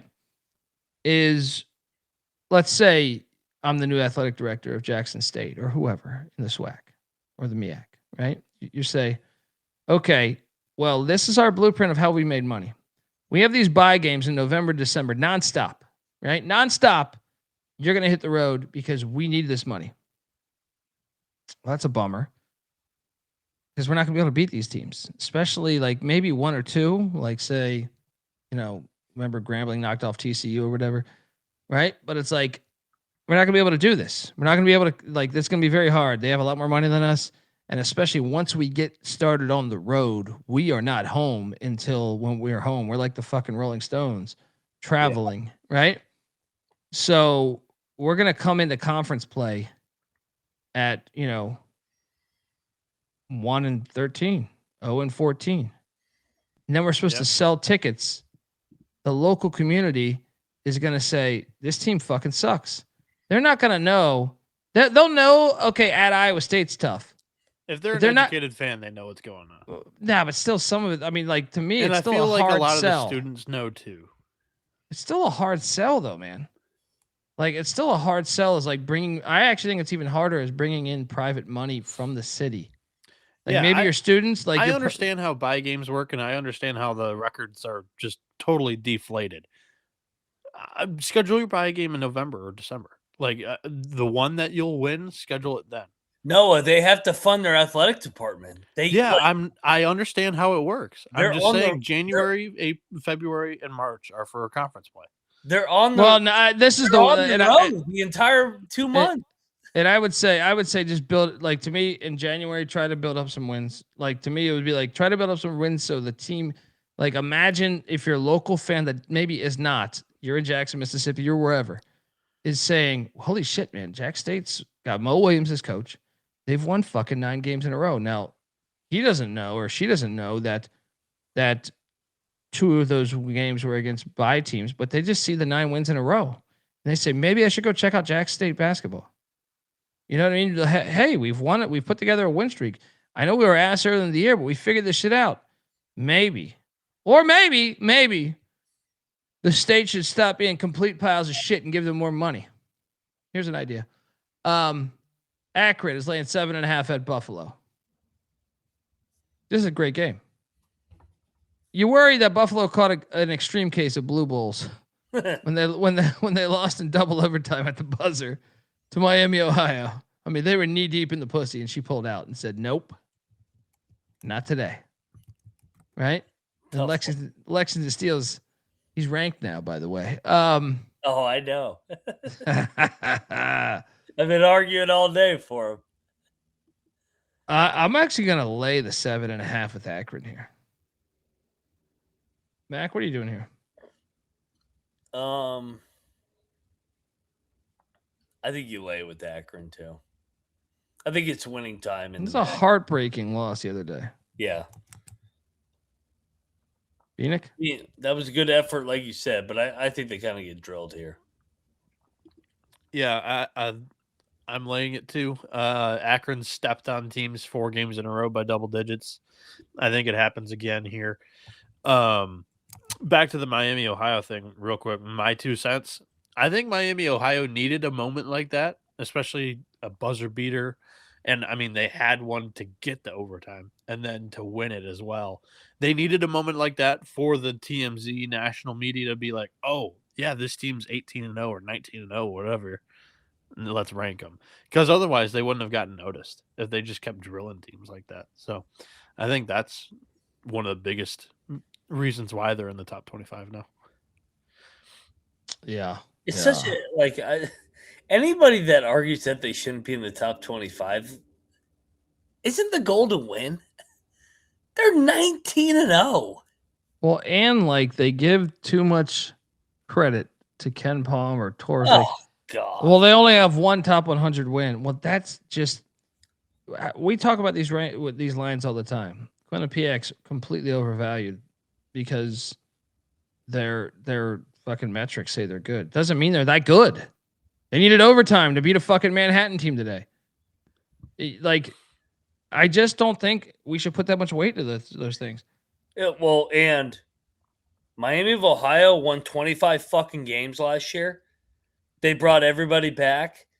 Why do you think there were no high majors on their schedule? Because the high majors wouldn't fucking schedule them because they know they would fucking lose. But this has been going on forever, by the way.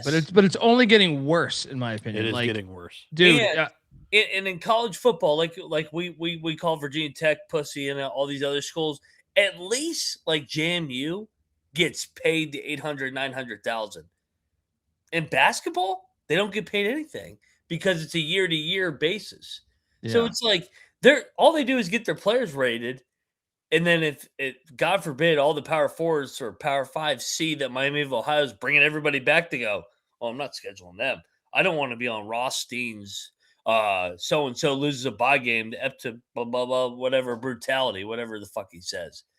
Yeah. And it's like, so we're going to knock Miami of Ohio, but nobody would schedule them. So what does that say? They're pretty fucking good.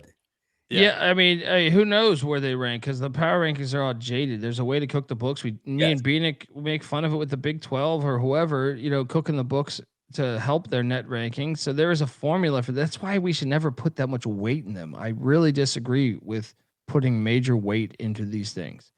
And this has been going on a long time. I can remember shit. I remember like Steve Logan at East Carolina, the guy who says you go to East Carolina with a weak heart, ride it. East Carolina beat Miami when Miami was a top 5 team, right? In college football. Yeah. And East Carolina he was like, the next year we tried to schedule. Nobody wanted us. So we end up playing like dog shit teams. And it's like that, but that hurts your momentum as a program because it's like we had David Garrard and a bunch of great guys like that went to the NFL. We were a very good mid-major, but no one, and that's been going, and now it's even worse because the it means even more now because the TV contracts and everything, like it's gotten involved. Like it means way more now. So they're even there's more scared now to play a group of 5 or a mid-major than ever before. And it was an issue before in the 90s. Like where I draw the line to a point is, so if you don't use, advanced analytics or whatever stats you want to look at, what do you then use? And a lot of people will counter with the strength of schedule. Well, which is jaded too. That's that's been proven. How do you judge a team that hasn't had 12 opportunities against quad 1 teams? They've had 1 and they're 1-0. Like you can't hold that against them, I don't think. There's different ways to look at it, and I mean, some of the analytics do a good job at showing you hypotheticals. I don't think anything should be taken off of hypotheticals, but it also helps when these high majors are basically working against the mid majors to even get in at large bid. Yeah. So that's why, in my opinion, I think one of the ways to help navigate against this. Now they'll never do this because they're corrupt.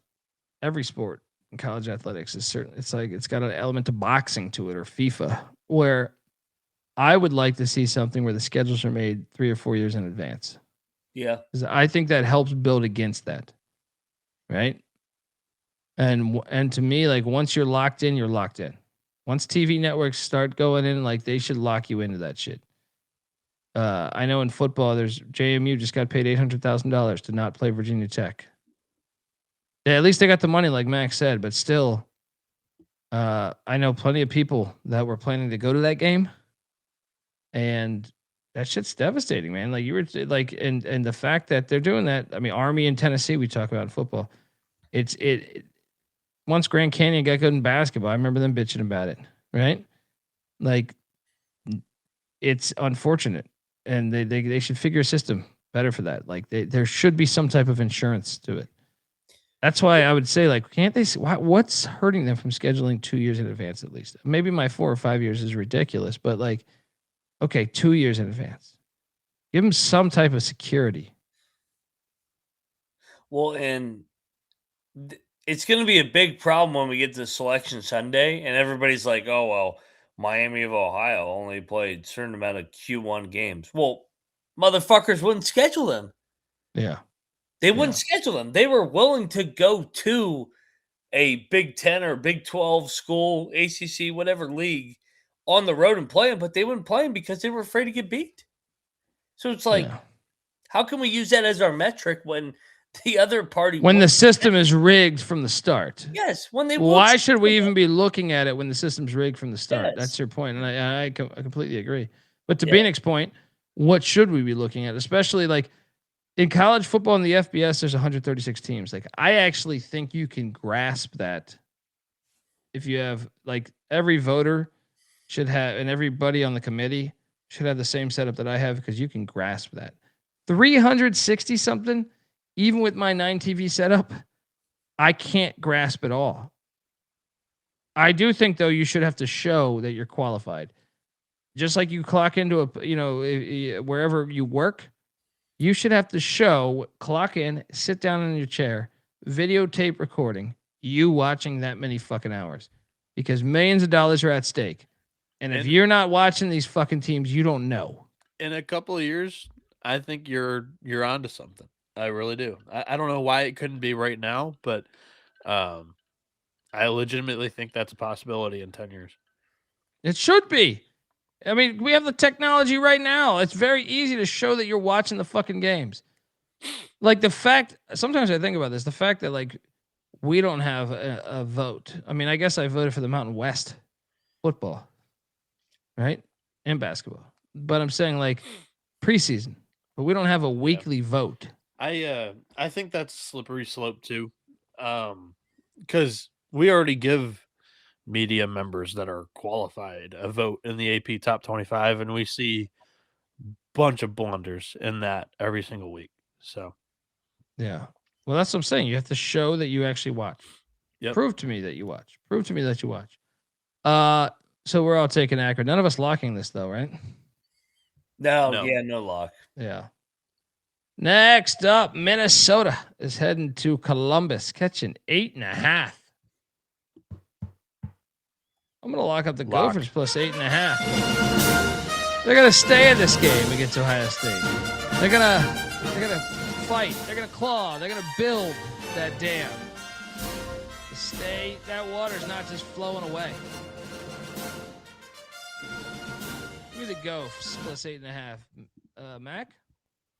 I agree with you. I'll lock in Minnesota. You get Ohio State off the win over UCLA.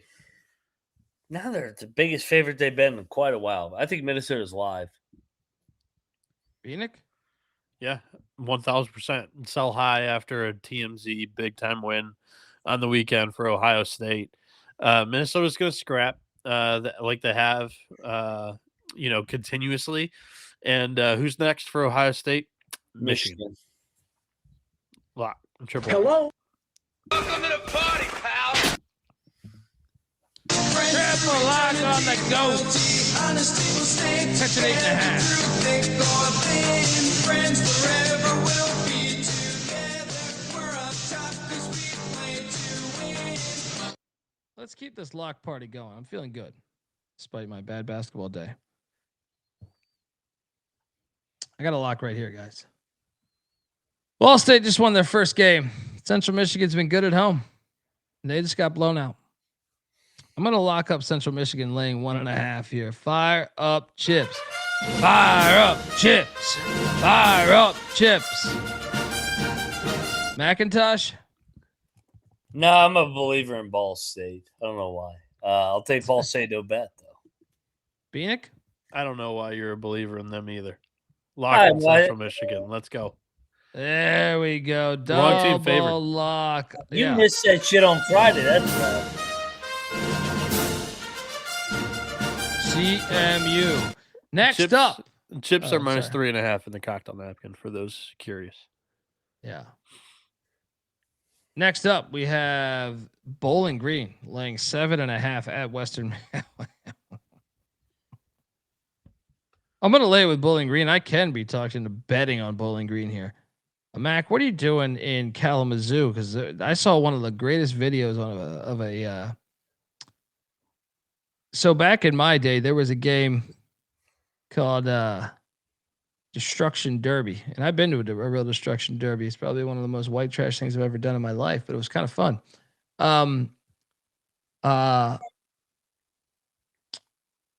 The pile up in Michigan today. Did you guys see the video? Oh my God. Yeah. Terrible. Yeah. Bowling Green's laying 7.5. This is in Kalamazoo, so I don't know. Bieniek, how far was that from that pile up? Probably within a 30-minute radius. Ooh. I don't know if it's north or south, though, to help you out. I don't know. I'll take Western Michigan, no bet. Yeah, I'm on BG. I'm on the BGs. Staying alive. I'm taking the Broncos. Next up. By the way, Bowling Green next game at Toledo. Big rivalry. Ooh, that's a good point. That's great. I'll stay away then. But I will not stay away here because I will lock up Will Wade and NC State to win this game outright. Outright. Plus 150 money line. NC State beats Clemson tomorrow. Write it. I can't believe I'm saying that for an NC State team. Mac? Love NC State tomorrow. You drop a big favorite home game. Now you're getting points on the road. Foxhole. And his old spot. This is where he started his career. Yeah, he was a manager there, dude. His alma mater. NC State money line. Oh, yeah. Plus 150. Bieniek, triple lock? I just don't know if they're that good this year, guys. Deeper and deeper. Yeah. Clemson ain't going to beat everybody in the ACC. Spinal. People have thought that the last 3 years with Brownell, and he's proved them wrong. Yeah, he's not even fucking 20-0 though. I am on NC State. I'm not betting it. I think it should be a close game, and that's why I'm taking the points. But you guys can have fun with the double lock. Double lock on the Wolfpack money line plus 150. Next, I think Clemson wins that game. That's my pick. Clemson wins. NC State cover. They ain't winning shit. And what is this line? Slide's messed up here. Gotta be messed up here. Yeah, slide is messed up here. My apology. Shout out to Carlton. It kicks ass. Put the line in the wrong spot here. Ohio is favored by 12.5. Yeah, against Northern Illinois, and they should be, because I will lay 12.5 against Northern Illinois with the Bobcats. No lock though. No lock. Mac, what are you doing here? Yeah, no lock. Lay it with the Ohio, no bet. I agree. Next up, we got a big time football rivalry, but in basketball, it's kind of blah. LSU catching 14.5, 15.5 now, actually, in the swamp. I'll take LSU in the points. I'm going to, this is fringe lock to me because of such a huge win for Florida the other night. Yeah. You know what? I will lock up. I will lock up LSU. Florida wins by 10. What were you going to say, Bieniek? I'm sorry. I listened to your guys' show the other night. The only reason why I wasn't really on it was I watched 2 of the 145 games on that Saturday, so I would have been no help for 145 recaps. But that was a hilarious thing that happened in that Florida Vanderbilt game. The team manager forgot like 3 jerseys. I don't know if you remember it or saw that or not. So if you are Xavier Lee and you have the best game of the season that night against Vanderbilt, who was, running the table in the SEC up until that week, are you rocking 99 or are you going back to your old number? I'm staying. To me, I'm staying. He should rock 99. Keep it. Yeah. I think Golden said I would prefer him to wear number 99 the rest of the year, which is hilarious.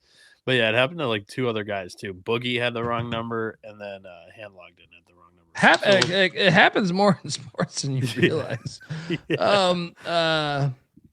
Yeah. I feel like it happened in another college basketball game at a high level earlier this year too. Yeah. What side are you on this game, Bieniek? I think it's a bit too many points. Give me LSU. 15.5 is what I'm seeing right now too. So I think LSU is decent play. Mac, what are you doing here? I'll take LSU, no bet. I'm gonna lock this. You're locking it? I am. I just think Florida wins by 12 or 10. Yeah. The sleepy spot. Who do they got on deck? They have Auburn. Yeah. I think that Florida's playing really good ball, maybe the best ball they've played all season right now. This like 2 or 3 game stretch. But I just think it's a bit too many. I think they win by, like you said, 10 to 12.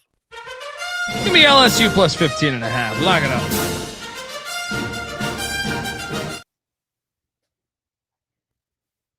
Dun, dun, dun, dun. The Redskins of Miami, Ohio are on the road in Kent, Ohio.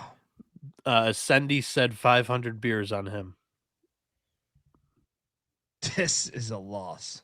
It's a scheduled loss. I would lock up Kent State.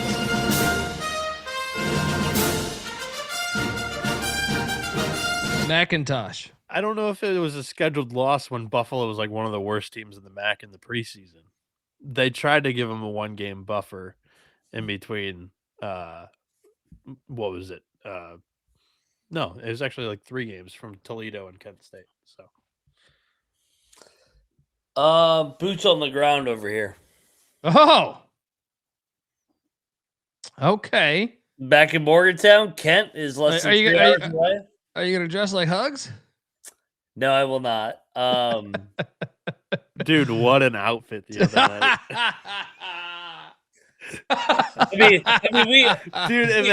Imagine Mac pulling that off real quick. He would be wearing the Trump USA hat. He would be wearing like an Austin P polo, a West Virginia pair of sweatpants. South Carolina turtleneck out with the Gamecock the South right Carolina here. ring would be what he would be wearing. Dude, hilarious. I definitely can pull it off. The best part of the outfit was the hat. Outside of that, the gear that he had on was probably from earlier than 2000. Like, I saw the sweats, I go, what year were those issued? And then the Cincinnati jacket from 1991 Final Four. I was like, good God. Well, I appreciate how he keeps all that shit because, dude, he's a millionaire, and it's like they give you so much free gear. You can really cut corners, and to do that, it's impressive. Yeah, I honestly, like, I have too much shit as it is. I need like another house for my shit. You know what I mean? Like, I just throw shit out sometimes. I'm like, and I regret it like 3 months later. I'm just like, God damn it, why'd I throw that sweatshirt out? What were you gonna say, Mac? Well, I mean, he's 2 miles out. I don't even know if he's 2 miles. He's about a mile and a half away from me right now. Maybe I'll ask if he wants to go to Kent State, Miami of Ohio tomorrow. Yeah. But anyway, I will be there tomorrow. I've gone to bat for Miami of Ohio. They should be ranked. And when they lose tomorrow, they should have been ranked. Yeah. Because I guarantee one thing, a lot of those teams between 15 to 25, if they had to play a road game at Kent State, they would fucking lose too. And another thing is on the recruiting trail, you can say, hey, we were ranked last year. Yes. That shit is more power than these fucking idiot, like that dumb chick that we had in football. Has no idea. She's just hungover, waking up from some fucking some guy's dick in her the night before, right? And then she's sitting there saying the shit she's saying, having no idea what she's talking about. No idea what she's talking about. Yeah. But it has ramifications. She doesn't even know that the sport, it has a trickle down effect. You know what I mean? And yeah, Miami Ohio can pitch that on the recruiting trail. Probably get a much better athlete than they were previously. Yeah, first time ranked since 1999. 1999. Like Wally Zerbiak. Yeah. Yes. Bieniek, what are you doing here? It's a lockdown Kansas State, by the way. Oh, yeah, I acknowledge that this is like an absolute nightmare spot for Miami, Ohio. Off of double overtime, buzzer beaters, multiple in that game. Now you hit the road to play Kent State, who is one of the premier programs in the MAC. Matchup wise, it's not a bad matchup for the Redhawks at all. Kent State likes to run up and down, which will maximize the amount of possessions that you're going to get in a game. Miami, Ohio this year, number 1 in effective field goal percentage in the country. Top 10 3-point percentage, top 10 2-point percentage, top 10 at the free throw line. And Kent State's defense has been, we've talked about this a couple of times. It's one of the worst defenses Sendroff's had at Kent State. Yeah, I'm checking it right now. It is the worst. There's a couple of years that have been close to this year on KenPom, but their defense is the worst it's ever been under Sendroff. I think that Miami, Ohio still has a chance to make some shots and win and cover this game. But I think this building is going to be on freaking fire, especially after Sendroff tweeted out that the first 500 are on him. Yeah. He gets it. I'm on the golden flashes.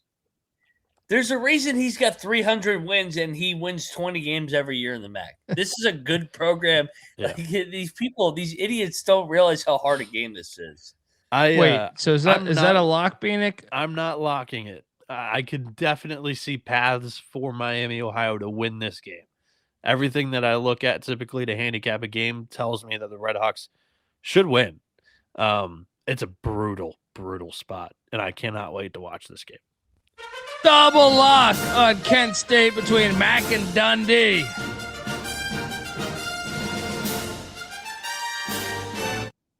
Next up, Saudi Arabia State is heading to Miami, Florida. Huh? They won't be hungover. Sunshine State rivalry. Miami, I'm seeing laying. Is this accurate? 12.5 now? The money's going against them. I will lock up Saudi Arabia State. I will eat a sand sandwich on this play because I think I know Miami. Everyone's getting shit faced. Give me the Seminoles to stay in this. Mac? Yeah. I'm all over Florida State. You remember a couple years ago when they played? Miami was fucking Elite Eight team, and Florida State went in there and won at the buzzer. Crazy shit happens in this rivalry. Bad spot for Miami as well. Let's go. Seminoles. Yeah. And shout out to Canes Betting. Love that Mac is making the trip to Kent. Can't wait to see my Golden Eagles get a ranked win. Boots on the ground for me as well. Let's go. Dude, Mac, you got to buy him a beer, bro. I'll Venmo you fucking money. All right. Buy him a beer. Be there. DM me. Moneyline _Mac. I'll buy you a couple beers. I think I've asked Canes Betting this before, but is that the baseball travel team, the Canes? If so, cool shit. Yeah, I agree. Florida State, I'm locking this up. I just think the vibe and kind of mojo in Miami is going to be pretty down after what happened tonight. And Florida State rivalry game, they're going to be up for this, and it's going to be a closer game than double digits, I feel like. So I'll take the Seminoles here. Wait, I think we might even have a song. Let me check back. So we get our kicks doing the Seminole rap. We are the Seminoles of Florida State. We know we're good, some say we're great. Our goal is simple, best in the land. Rocking to the beat of the Modest Cheese Band on Saturday night. We'll start our stuff to show the nation that those are tough. Wait for that bridge. They be illin', 'cause they all know we just be chillin'.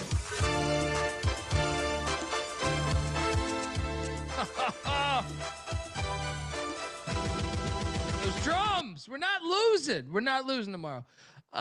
Triple lock on Saudi Arabia State. Next up, Oklahoma is in Columbia, South Carolina. What could go wrong here? You see, that was Oklahoma's biggest crowd in like 10 years.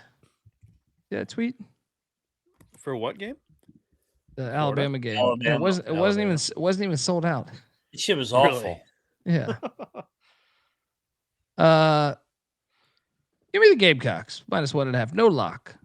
Back. Lock, South Carolina. Oklahoma, like you said, Oklahoma off a big game against Alabama. Lamont Paris in league play has been good at South Carolina. When he hits the road, it's a problem. Love the Cox here. Let's go. Mac is back on the cock. Catch him in Kent, Ohio, and maybe he used to be in Columbia, South Carolina. Go Cox. Bieniek, what are you doing here? Yeah, I'll lock this up with them. Cocktail Napkins got this at a 5.5 point game, and yeah, Porter hitting the road again. Why not?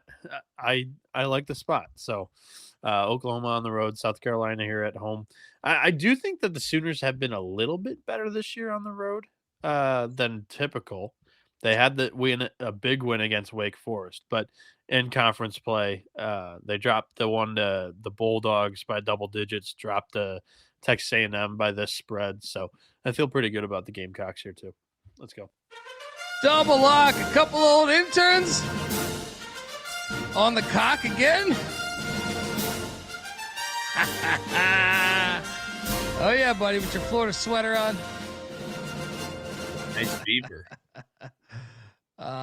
Next up we have Seton Hall catching 9.5 at the Garden against the Johnnies. Lock for sure. Shaheen's from fucking New York City. 9.5 all day with these Pirates. Lock for me, lock for Mac. Mac, anything else you want to say on the game? Everybody's crowned St. John's back. Maybe they are back, but this is going to be a war tomorrow. Shaheen's going to have them boys ready to rock and roll. It's going to be a dogfight. St. John's wins by 3. Bieniek? Whoop-de-doo, St. John's is back. They've won 4 in a row, and 2 of the games were against Marquette and Butler. Yeah, lock Seton Hall. Sell high on St. John's right now. There we go. Welcome to the party, pal. Grandpa lock on the Pirates of Seton Hall. You may be the fake Pirates. Cover tomorrow.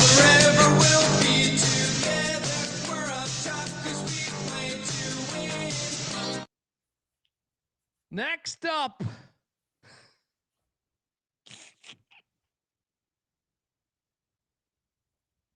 $15.5 is what Dusty May is laying.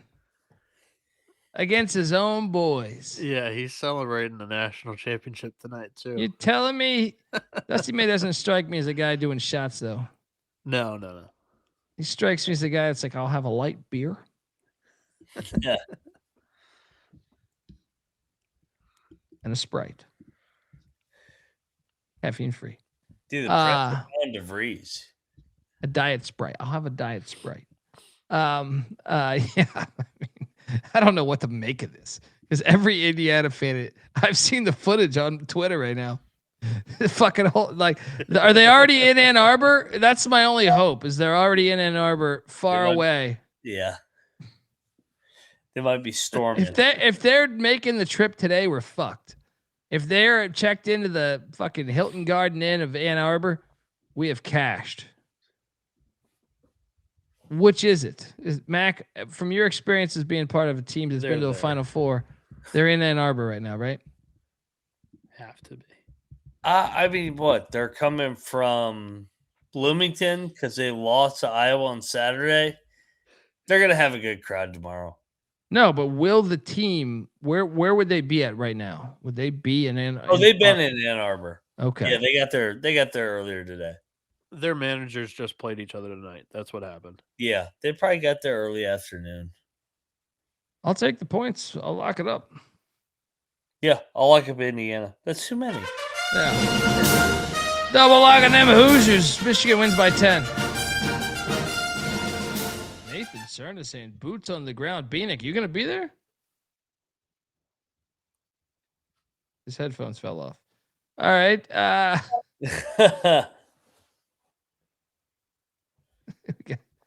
Is he back? Yeah, I apologize. For the last half hour, my sinuses have just exploded. My nose has been running. In this game, I'm dying in this fucking country ass fucked up town. Shit flying in my mouth. The fuck, I can't see pollen. Let's get the fuck out this country, motherfucker. I'm sorry. Continue. I'm picking the points. I've taken the points against Michigan like every single game since San Diego State in the TMZ Invitational. Why stop now? And yeah, they've either blown the team out by 25 and I've loved it, or the other team's covered and I got the pick right. So yeah, Indiana plus the points against Lock? Their former student manager and Dusty May. No, I'm not gonna lock it. Double lock on the Hoosiers. Google them. They win.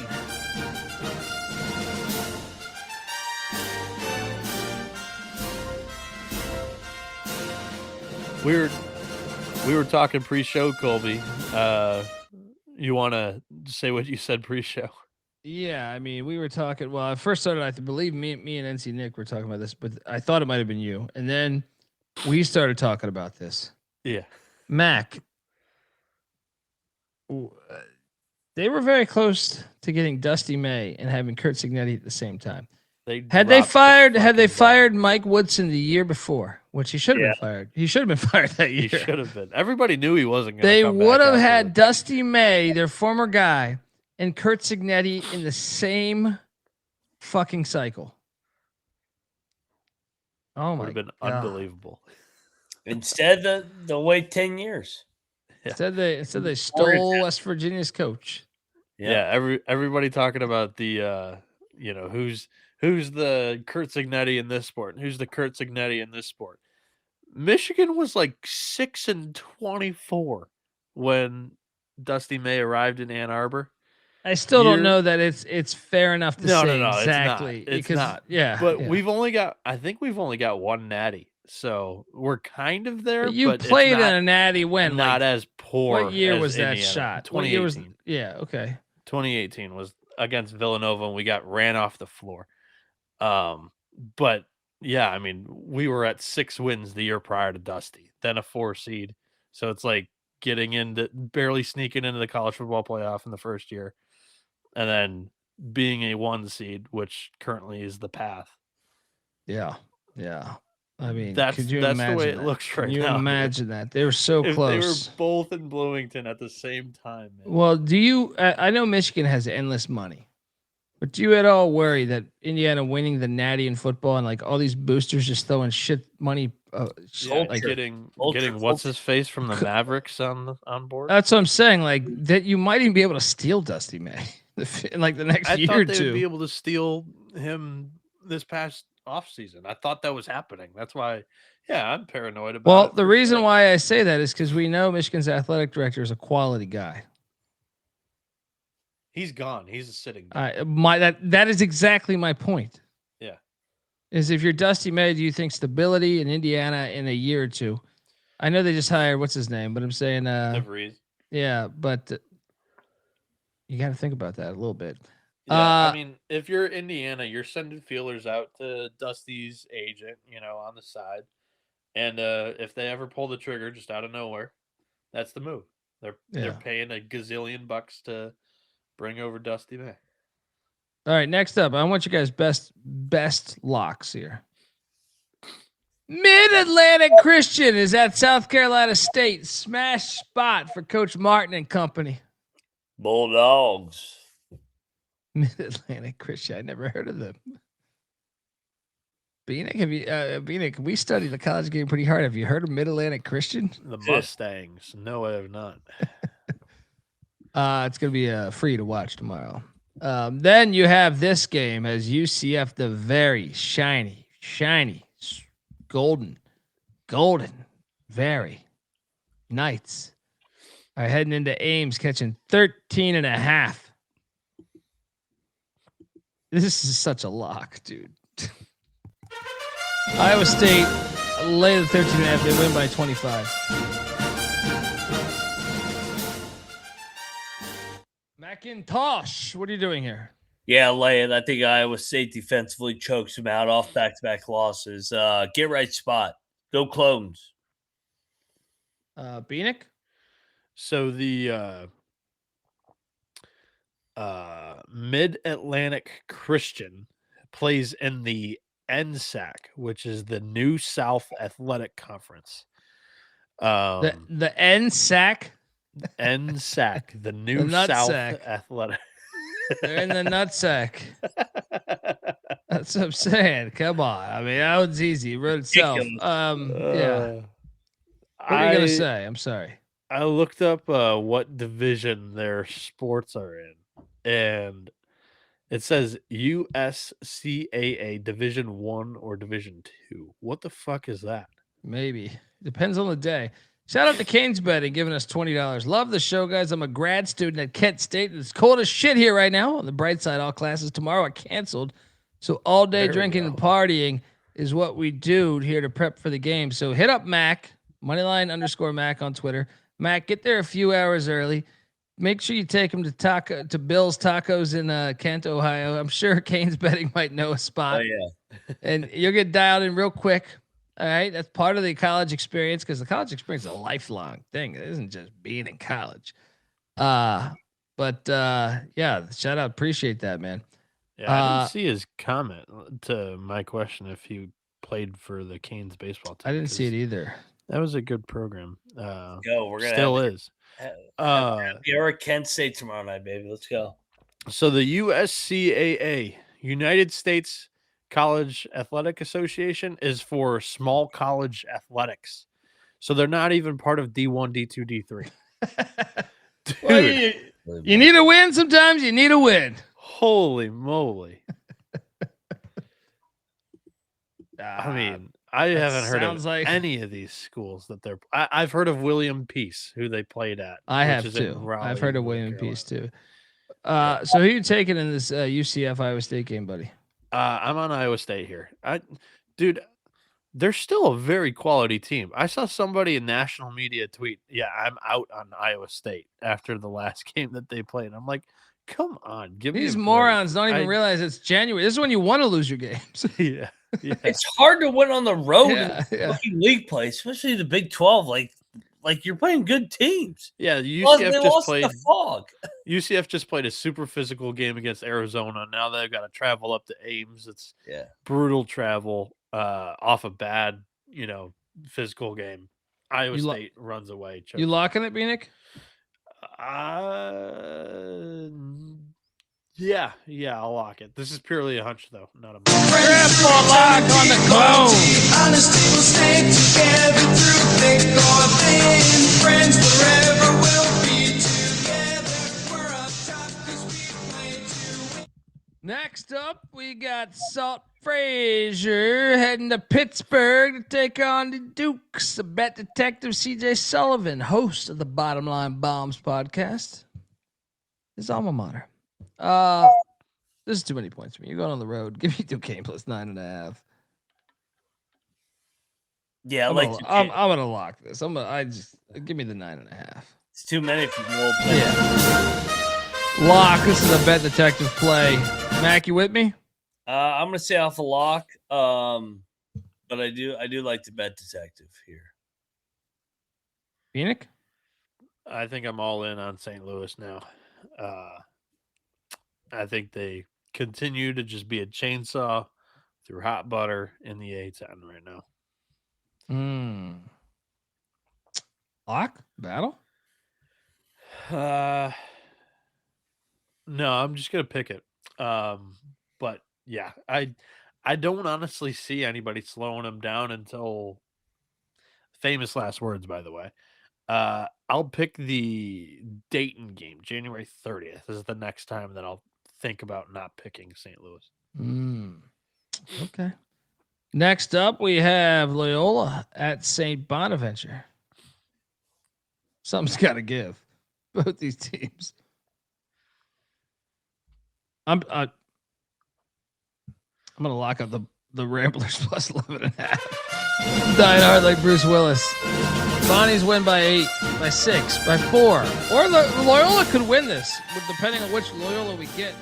But I'm taking the points in these Ramblers. Lock. Mac? Yeah, they're trying to draw them offside. That's why they're back at work. But now they got to settle in. They got to execute. Love Seattle tomorrow. Let's go, Hawks. Yep. I'm going with Wait. What? the Ramblers as Hold well, on. taking the points. He said the Hawks. I don't know what the fuck he just said. He What? looks frozen. Mac. You said they were going back to work. You're taking the Seahawks. I'm going strictly to YouTube right now, and I'm going to replay that audio for him. How did he get that from that? Dude. Moneyline McIntosh. That was funny as fuck. Mac, who are you taking in this game? Taking the Bonnies. Mac? Yeah, they're trying to draw them offside. That's why they're back at work. But now they got to settle in. They got to execute. Love Seattle tomorrow. Let's go, Hawks. I was watching TV.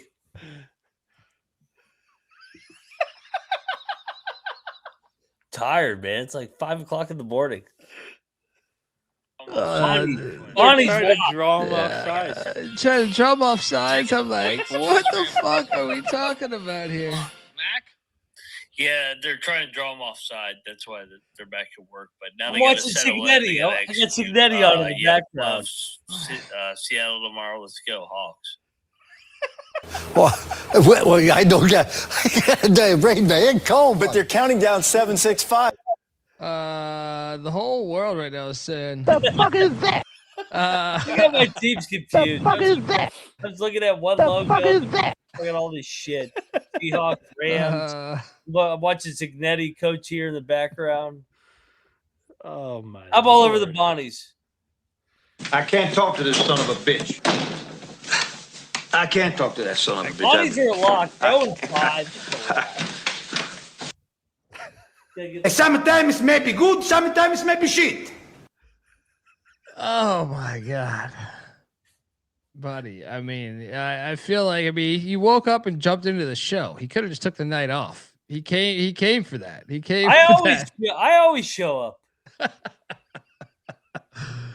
All right, so Sam Darnold? This is your Sam Darnold play of the day? No, yeah.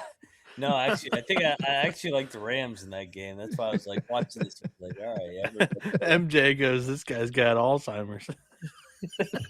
I hope I don't. I'm watching Signetti coach of the back. I don't even know to play battle music or not. Bieniek, what are you doing here?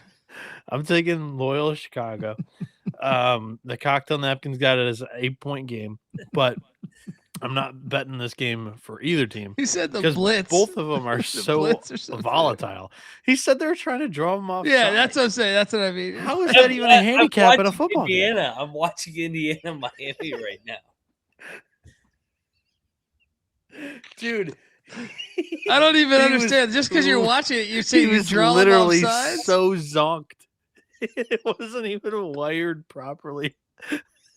It's pretty good though. I talked it right through the blitz. I don't know if drawing anybody offsides has ever been a handicap in a football game before, but if I'm gonna do a deeper dive on this and understand truly where his break, because I don't know that he's really just watching Signetti because he started off with the Seahawks. How do you jump from the Seahawks to Signetti? The only thing that I can deduce. Hey, news breaking: Signetti's taking an NFL coach. The only thing that I can deduce from this is that Moneyline Mac. The only thing on my mind, Gene, was pussy. Because they did a preview of the damn game, Rams and fucking Seahawks. It's on right before I go. Oh, here we go. We got Signetti, you got the Rams, Seahawks. Who's playing in basketball? The only thing on my mind, Gene, was pussy. He's trying to spin this any which way he can. This is like a classic episode of Fox News. Right? He's just trying to spin it, whatever he wants the narrative to be. Right. No, I was talking Signetti. No, it's the Seahawks, it's Sam Darnold. Seahawks, it's Sam Darnold over here. Don't worry about it. All right. Dan Marino and his really dynamic wife. Hey, honey, how the Seahawks do tonight? Bieniek, I'm sorry, you're on Loyola with me, right? I'm not playing any lock battle music after this goddamn interaction, but we are battling allegedly. If he remembers this tomorrow, he's got $20, Bieniek. He's on the Ramblers tomorrow. When they win outright, he's gonna be like, "This was double lock. This was double lock." There's no chance I'm going to take the Ramblers. The Bonnies have to win one of these games, right?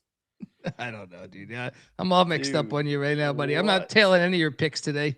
Hey, you're questionable right now. My man is on Pluto right now. Over here, I took the Bonnies, dude. The best part about it was like, I'm not a Joe Biden guy by any means, but Mac's been making fun of Biden with this goddamn speech for fucking 5 years, and he sounds like completely Joe Biden with that. It's offside, it's just telling us offside. Take Seattle to the win here. That fucking retard hasn't ever seen fucking 4 a.m. He fucking sleeps 20 hours a day. I only sleep 4. Next up, we got DePaul is at Butler. Lazy retard. Don't get on a bike because you're gonna fall over that shit. I guarantee you, Mac. Don't get on a bike right now. Don't get on a bike. Look at these logos. Yeah, these Blue Demons. DePaul heading to Hinkle. Hinkle, what? What's this number? What is this fucking mascot? This is a rigged game. 8.5. What am I missing here? Why is this 8.5? Why is this 8.5? But should we take Butler? Shouldn't this be like 3.5? Ken Palm's got the game at 9. I don't care what Ken Palm has. I am so sick of hearing that word. Most of them are at 7.5 right now, so it's coming down a little bit. Opened at 8. I'm gonna take DePaul. No bet, because this is fishy. This is a fishy line right here. This is your Courtney Love first appearance on the board tonight. Yeah. Mac, what are you doing here? Oh, lock DePaul. I'm not gonna overthink this. Butler sucks. That's like they just won. How are they favored by 8.5? Yeah, they're gonna pick up the blitz with Seattle. This is my Kurt Cobain shotgun to the face play of the day. Bieniek, what are you doing here? Yeah, I mean, consider me a sucker, but I'll take the points. Butler can't be laying 10 points. What is this number? I'm not locking it because of the number. McIntyre is locking up Sam Darnold and company. Senior Football is asking. He's requesting the dynamic wife sound. That is from George Bush. That is a classic from George. And the best part about it is he's like giving a speech in front of Andy Garcia and Dan Marino. And I'm like, I hear the speech. I'm like, how's Dan Marino that? Like, hey, dude, I know you're the president of the United States, but go fuck yourself. Call my wife dynamic, right? Like, what are you doing over here? I know you got your little Secret Service squad, but I'm like, Dan Marino and his really dynamic wife. I mean, come on, dude. Like, I don't give a shit who you are. You say that about my wife in front of me, I'm coming at you. At least it's got to be at least a conversation. What the fuck you say? What the fuck you say about my wife? Funny. She's got a nice hamstring. Marino's just taking it. Don't worry, I got Clayton and Duper. Max lock it up from Nick too. Holtman's down probably a couple grand. He's got the other win. He's got that Ohio State buyout money. All right. Yeah, he does. Next up. Depends, actually. He took the DePaul job without an offseason. So he might have lost that. He might have lost that still. Oklahoma State's heading to Fort Worth where TCU's laid 8.5. Give me Oklahoma State plus the points. Lock. TCU's lost 4 in a row. They don't blow teams out though. They win by 5. I'm gonna lock it up. How about them Cowboys? You got a battle, Mac? Yeah, give me the Frogs. I think the line's telling. They're all 4 straight losses. Oklahoma State won that crazy game where they made those 3 free throws. Give me those Frogs. I mean, the line was also telling us to take Binghamton today, and they lost by 20. Right? So, I mean, they can't all be spot on because of the line. You know what I mean? Binghamton, that's a retarded program. Yeah, they were offsides. Bieniek, what are you doing here, buddy? Nettie did draw that motherfucker offside right there. Give me the Pokes. I think it's a bit too many points. I'm over here watching the tape. We got a battle. Dundee on the Cowboys. Mac on Cornfrog. Mac's over here watching tape, like he's saying 272 days until college football day. Week like 1. Biden. He's saying 100 bajillion. Evansville is at UIC. UIC is laying 9.5. Stop it. Lock Evansville. Too many. Way too many. I've been riding the Flames. Flames on over here, but now Evansville plus 9.5. Lock it up. Yeah. Money line's live. Money line's live here. Sam Darnold agrees. Sam Darnold agrees. Sam Darnold said, "Good hunt." Double lock over there. Blue 42. Special of the day. Bieniek, what are you doing here? Yeah, that's the thing. Like UIC's had a really successful last 2 weeks. All of those wins have come against some of the top programs in the MVC. And now you get Evansville is just kind of like moseying their way in there. Yeah, I'll take the points with Evansville and I'll lock it up. Triple lock. Welcome to the party, pal. On Evansville. Friends through eternity, loyalty, honesty will stay together through thick or thin. Friends forever will be together. We're up top 'cause we play to win. Maybe I did get CT in that car accident a couple months ago. Yeah, I'm starting to wonder here. It is a little foggy. These shades are fucking hiding a lot of. But no, you're in Morgantown. That's your neighbor setting the couch on fire. Don't read into that. Put the meth down. Put it down. Put the Molly down.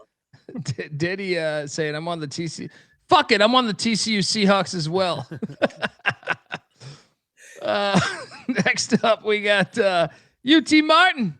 Oh, our boys, UT Martin, heading into Cape Girardeau. I think something like that. Take it on SEMO, Southeast Missouri State. And, well, you know. I want this pilot. It's a matter of national security. I am always nervous when Martin leaves Tennessee because they've been trash in some of these spots. But I'm still taking him because SEMO I don't think is very good this year. So give me Martin. No bet. Mac? Why is SEMO laying 3.5? No, I mean, that's what I'm saying. You can't lock this. You can't, don't lock this. Sam, don't lock this. They're offsides. The Vegas is offsides on this play. All right. Yeah, this is a wrong team favorite sort of. I'll lock up SEMO. I mean, this is an offside play. This is a pinch hitter. I don't know what sport we're talking. I mean, this is ridiculous. Grand slam by Mac as he takes SEMO the Redhawks to cash. You see Martin putting it in a bad fucking reliever.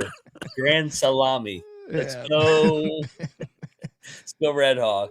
Battle of the Hawk rivalry, Bieniek. Who are you taking? I'll take the ones in the sky.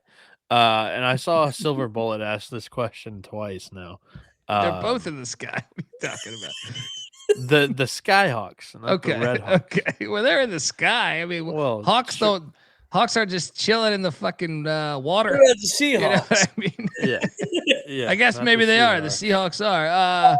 But yeah, what were you gonna say? I'm sorry. I saw Silver Bullet ask this question. He said, "What are the inputs to the cocktail napkin?"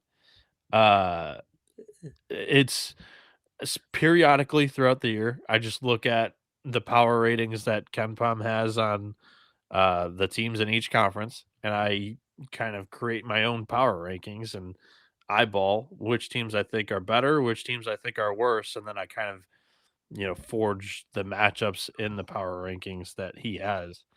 And yeah, I can solve it a little.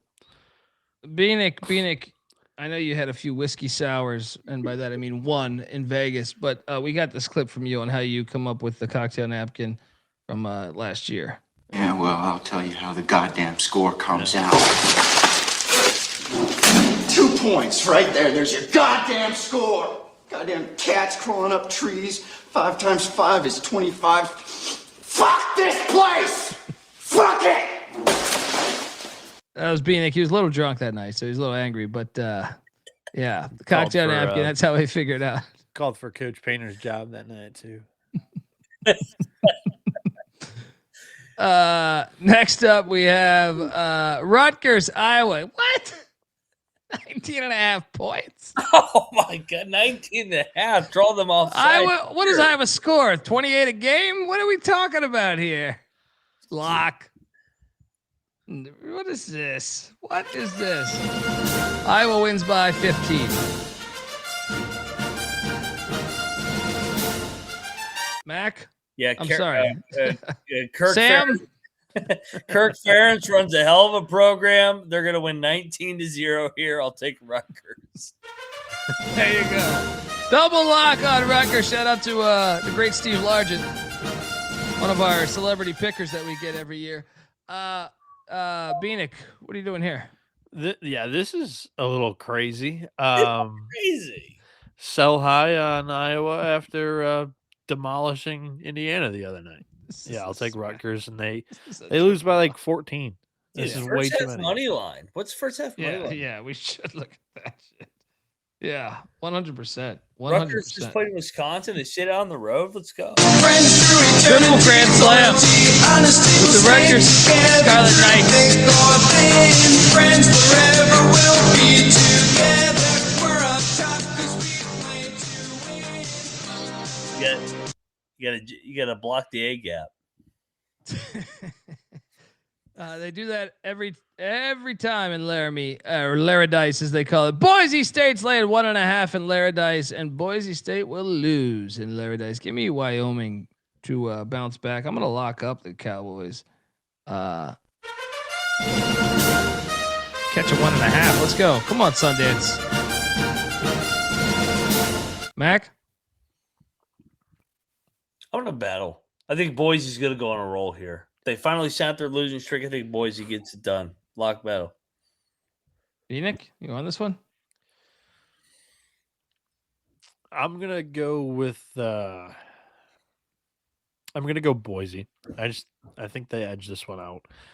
That Wyoming crowd isn't as lit as it was with Woodbury, Actually, so I will take my lock away because I see Wyoming is without their leading scorer, one of their leading scorers. So I remove my lock and I'll just pick Wyoming. So Mac will lock up Boise State.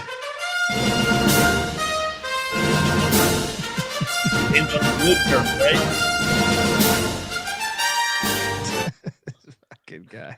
I still can't believe he said that. He's outside. He's outside. That'll be on No Context TCE in the half hour. I mean, that you ever talk to your sleep? That was me talking to my sleep about the Bonnies. The Bonnies have broke me. The Bonnies have literally broke me where I fell asleep mentally talking about them, where I called them a different name in a different sport in a different league. Yeah, well, handicapped and offsides. Yeah. And you know what? That'll probably be my favorite lock of the night. They're gonna win by 30 tomorrow. I'm looking at that game a little more. I'm still baffled by that. First down, Seahawks. Yeah, he's like, why? He's like, watch the buck. Watch the buck. Mike's side coming in hot. Right? This fucking guy. Next up, Vanderbilt is at Arkansas. Kind of fascinated to watch this game tomorrow. Arkansas's laying 1.5. I'm gonna lock up Vanderbilt. Can't wait to watch this. I don't like this is mainly a watch play to me. I don't have super strong conviction, but I just want action on this game because I will watch every second of this game. Arkansas has been fire at home lately, I feel like. But Vandy gonna lose 3 in a row? Something's gotta give. Mac, what are you doing here? Cal's off a loss too, though. Yep. Like I get the angle on it's a foxhole for Vandy, but at Bud Walton Arena, Vanderbilt, you got to show me you can win there. In a desperation spot for both teams, Arkansas lock. Bieniek? Lock in Arkansas. They haven't lost a home game all year. Going back to that well with the Hogs here. Like I said, for the Georgia handicap, I personally have seen Arkansas in the big games perform well more than I have Vanderbilt.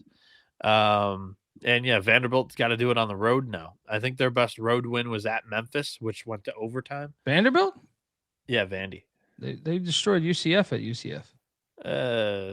Sure. You saying Memphis is better than UCF? No, you're probably right. Still, I think Arkansas is better than UCF. So, yeah, Bud Walton's going to be on fire. I'll take Arkansas and lock it up. They win by 2 or more. What is best in life? To crush your enemies, see them driven before you. We got a battle Dundee on the door. Sam Darnold and Phoenix on Razorbacks. I hope Darnold wins. This guy literally said like 2 minutes later, I'm on the Rams, actually. Not anymore. Not anymore. I'm flip flopping. I'm all in on Darnold. He's a good guy. And you know what? He might have talked in his sleep too one time. Another fire matchup at Winston-Salem as SMU is laying 1.5. Ooh. This was a great football game too. It's turned into a rivalry. Who knew? Yeah. We gotta take a wake. Wait, Wake is coming off what again? The buzzer beater against Florida State. I mean, look at Wake's results. Every game is a 1 They're such a weird team, dude. They almost beat Michigan. They probably should have beat Michigan. And then every game's a 1-point game with the second team. Sure, I'll take Wake. No bet. I don't have a strong conviction in this play. Maybe I should go to this game. Should I go to this game? There you go. Boots on the ground. Silver Bullet says, Mac is watching hockey. I can see it in the window. Please turn the channel to Japanese porn. Thanks, Mac. I'm going to turn this shit to Fox News. At least I won't fucking say some random shit. What do you mean? You're gonna say some random shit. You're gonna say some random shit. Don't ever be pro-minority. But Greenland's gonna be a great state. Yeah, Greenland. Well, welcome to the Gulf of America. The Gulf of America is the greatest thing we've fucking accomplished over here. All right. Ice, baby. Ice agents. They were in the right, always in the right, no matter what. They are in the right. Yeah, I like the future of Gulf of America University. They should be pretty good at sports. I gotta be honest. If there was an angle of taking, because at one point, where isn't you gonna make Puerto Rico, or now it's Greenland, right? Greenland, 51st state. Yeah, he's talking about Greenland right now. You can feel to fire a great football team there and have a great home edge. In Greenland. Huge travel advantage. It's basically the Hawaii of the East. Fox you and can watch Friends games at 6 a.m. instead of at midnight. Fox and Friends starts here in about 30 minutes. If they could just get, if they could just get the minorities to think like us. Bieniek, Sam Darnold is taking Wake Forest. Oh, you're battling Sam Darnold. You feel confident with that? Come on, golf. Next up, we have. I didn't think that was a lock. No one said lock. I'm locking Wake. Okay, Wake's got to win one of these games. They got to win. They won the last time they stepped on the fucking hardwood. Yeah, against Florida State. That team's terrible. We just locked up Florida State earlier. Hey, Biden. We just locked up Florida State earlier. That's a rivalry game off the national championship, which the film I was breaking down in the middle of my sleep. Yes, you have to lock Wake here. This is a spot. Let's go. Oh, man. What state is the University of Gulf of America located in? I think Florida's got way too many colleges.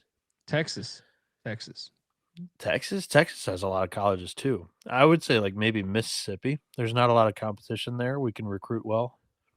I got you. So it's our choice. I thought you were saying where were they? Because I was thinking Texas or Florida would have these tax breaks, try to help the university. But True. Mississippi, Brett Favre would be stealing. He said, "Yeah, put another college there. Put another college there." So Brian Bosworth is locking up Wake Forest, getting 1.5. Next up, we have Auburn. One day, you're just gonna look up on Fox and Friends and be like, "Hey, there's Moneyline McIntyre. There he is." Play the game, bro. You'll get rich. Yeah. You know what I mean? Play the game. I didn't realize that was the goal in life, Colby, that he was shooting for Fox and Friends. He was using us. Well, who was that? One of the guys, Will, he used to be on ESPN. Will Kane's a good guy. Oh, God. I fucking hate that guy, dude. He's better than all those other idiots on ESPN. Oh, I don't know, man. They're the same level to me. They're the same level. Orlovsky. They're the same level. Orlovsky's terrible, too. I would he's fucking terrible. Detroit trash. Yeah. He's just a yes man. No matter what, he has just a spineless yes man. He was UConn. He was Northeast. He also ran through the back. He's a lion. He's a lion through and through when he ran out the end zone. He's forever Ford Field. All right. That's a good God. Auburn. Him and Tim Boyle, both terrible Lions quarterbacks, former Huskies. Auburn's at Ole Miss. This is actually a fire game, too. Auburn's laying 2.5. Not so fast. Lock up Chris Beard and company. I know they're off the Egg Bowl. They found something the past couple games. McIntosh? I like the spot once again for Chris Beard and company. They didn't play well Saturday against Mississippi State. I think they went 4 in a row. Ole Miss. Hotty toddy. Double lock. Bieniek? Yeah, I know the teams that they've played in this sample size are very good, but Auburn has lost all 4 of their road games they've played so far this year. Make it 5. Ole Miss. Triple lock on the Rebs. Take Beard over fucking nepotism. Welcome to the party, pal. I don't think you're wrong. Friends through eternity, loyalty. Triple lock on the Rebels. Friends forever will be together. The only thing on my mind, Gene, was pussy. Bruce Pearl's over here on Fox News. He's here every other day. Let's see, 1 second here. That dude's been a politician his whole life. He's gonna be great All right? in his career. He's gonna be so full of shit. It's gonna be hilarious. I was driving over here in North Carolina today for get a coffee, me and my wife, and they have all these election signs out with everyone's face on, like the fucking, they plant, like the little signs they plant in the ground, but you have like their face, vote for this guy, vote for this guy. All of them are fucking psychopaths to me. I look at all of them, I'm like, who? I was telling my wife this exact conversation. I was like, I would never want to rule people. Like all these motherfuckers. That's why we have a fucked up world forever. You know what I mean? It's like the drive to want to rule people is in itself, you have to be a sociopath. I saw it firsthand, dude.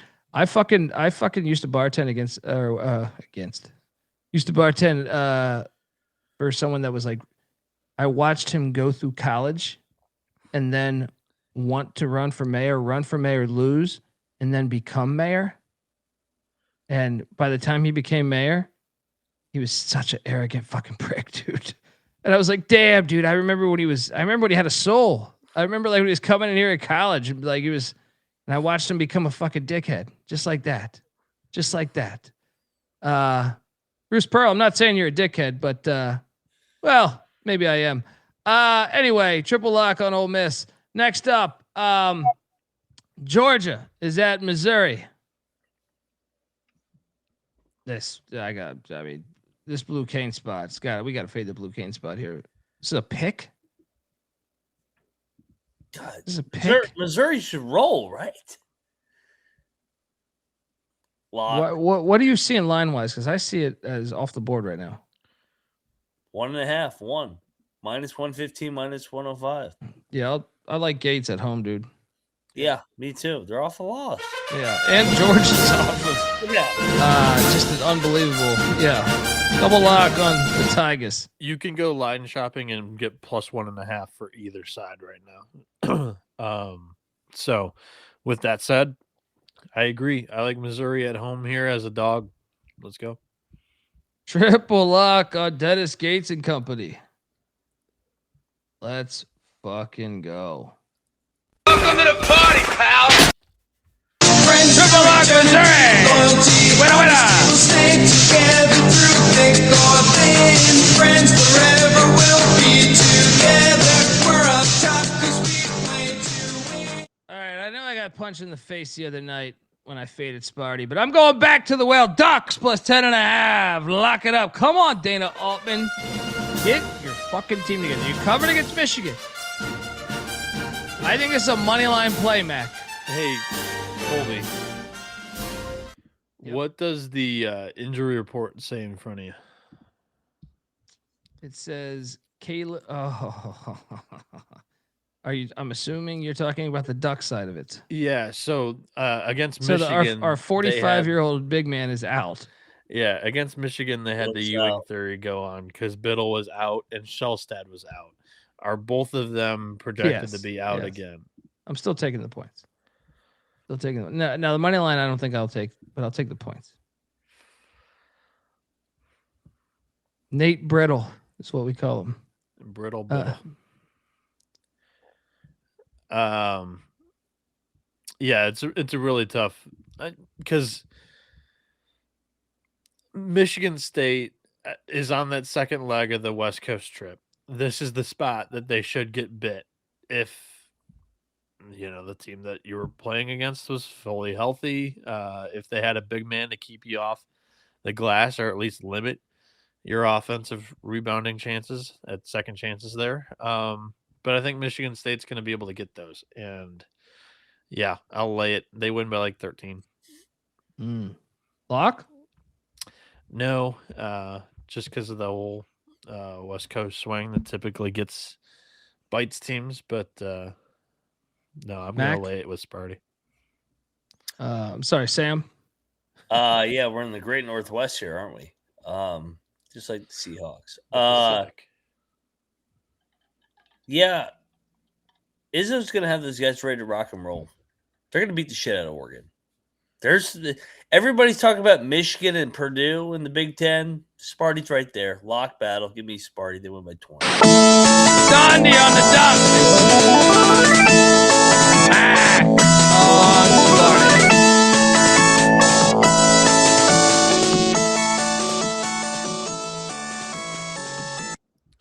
Is the hairline of a 45-year-old. That guy, I mean, come on. He looks like the videos of, what's the Duke guard? I'm not trying to make fun of him right now because he's going through shit. The Duke guard? He's out in Oregon. I forget his name. Singler. Singler. Yeah. Next up, Utah is heading to the Little Apple to take on K-State. K-State is laying 8.5. Like, what is this? Take the points. Take the points. Makes no sense. A lot K-State. They're gonna have one night where they make every shot and win by 20, and they'll think they made up fucking 5 games before that. A lot K-State. Wow. Darnold is locking up. W-I-L-D. Cats. W-I-L-D. Wildcat. Bieniek? I'll take Kansas State here. Utah coming off their first league win, going in the octagon of doom. Definitely not a great spot, but that octagon hasn't brought any doom in conference play yet. We'll see if the Wildcats can get their first league win. Butt Bowl, not the Butt Bowl. The Butt Bowl is next. The Battle of the Plains. Texas Tech at Baylor. Baylor is catching 1.5 at home.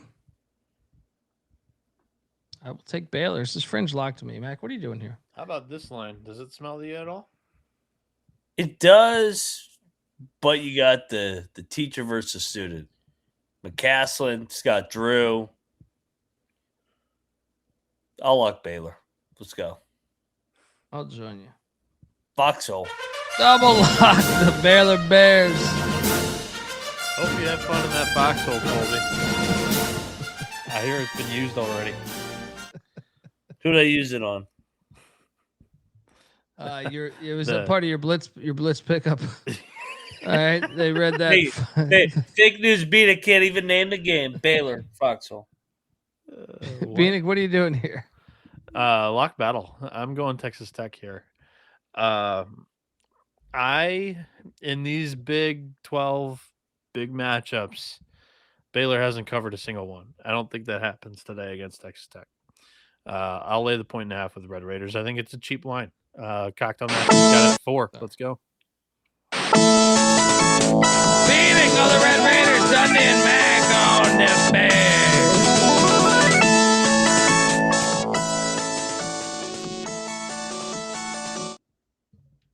Next up, Joe Scott is suspended, and the battle for the Ram Falcon Trophy is still going on. Not going to feel the same. Colorado State's laying 20.5. That is just too many fucking points. I will lock up Air Force plus 20.5. They stay within the number. Rams win by 16. Mac? It should be an Air Force spot. I'll agree with you. I'll lock it. Aim high, miss small. Double lock on the Falcons. Bieniek? I'm taking Colorado State. They've lost 2 in a row. They're coming back to Fort Collins. They're getting a team without a head coach who I think is not a bad head coach. So I'll take the Rams. We got the John Wooden Bowl going on. Once upon a time, he left Purdue to go to UCLA. Purdue, UCLA in Westwood at Pauley Pavilion. Boiler up is laying 5.5, and I say not so fast. I'm going to lock up the Bruins plus 5.5.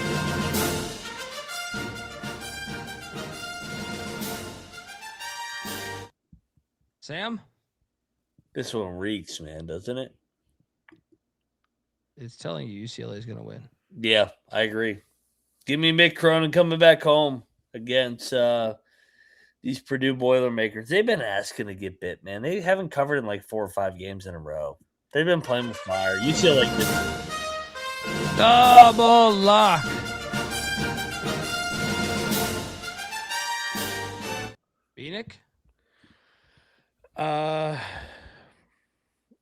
So at what point is the turnaround going to happen with the Mick Cronin thing? Like every year it takes him 4 or 5 attempts to try to get the team's attention. And yeah, I agree with Mac. Purdue hasn't played sharp lately. I think UCLA at least covers, and they possibly win the game. So I'll triple lock it with you guys. UCLA. Shit. Hobo from Purdue. I hate Purdue. When's the last time they ever won anything anyways? Triple lock on UCLA.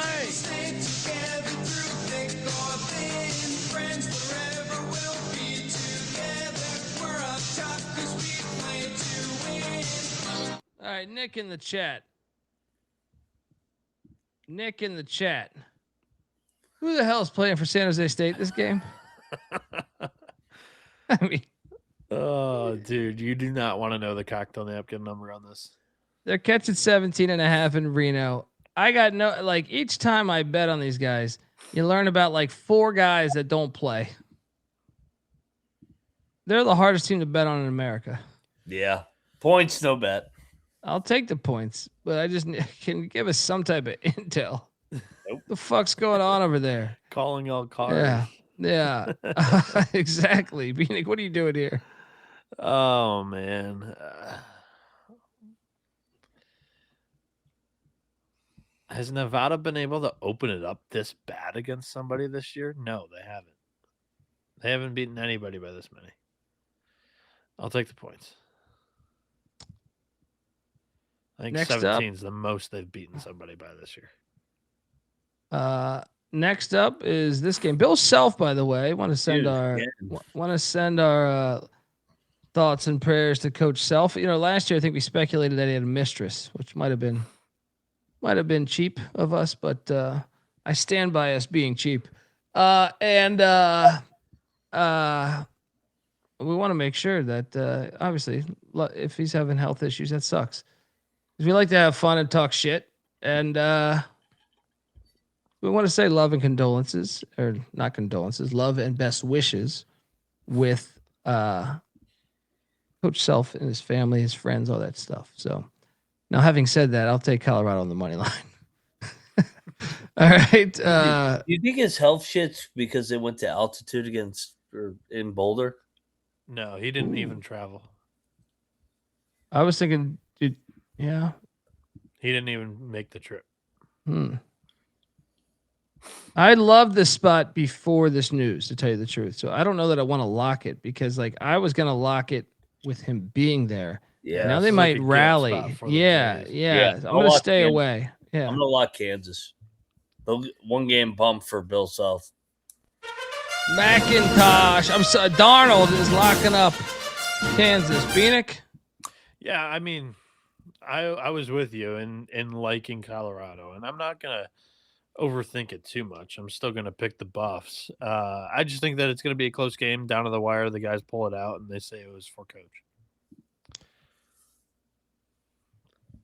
Final game on the slate. UNLV is catching 16.5 in Logan. I'm going to lay it with Utah State. Yeah. UNLV just pulled that win. I'm going to lock up the Aggies. They win by 25-30. Mac? Make it a double lock, like you said. Off Grand Canyon loss. UNLV they stormed on them, too. Yeah. UNLV so up and down. I think Utah State blows them out by 20. Bieniek? I will take Utah State. Just a bit too many for me to lock up. Shout out to Abner, who is giving us $10.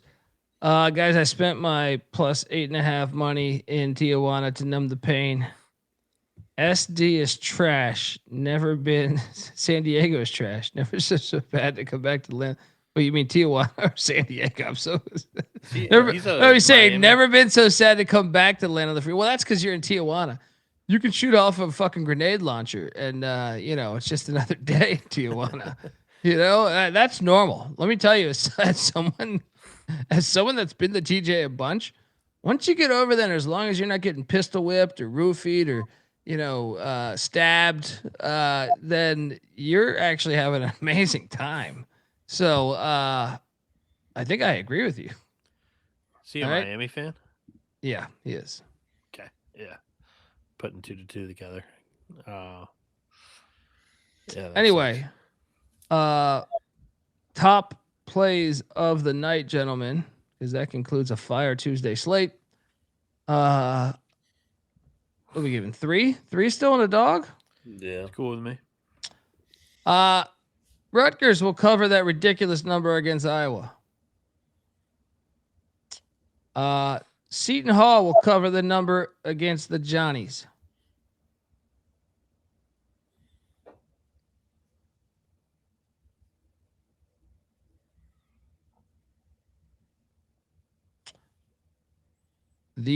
Oh my God, am I really going to do this?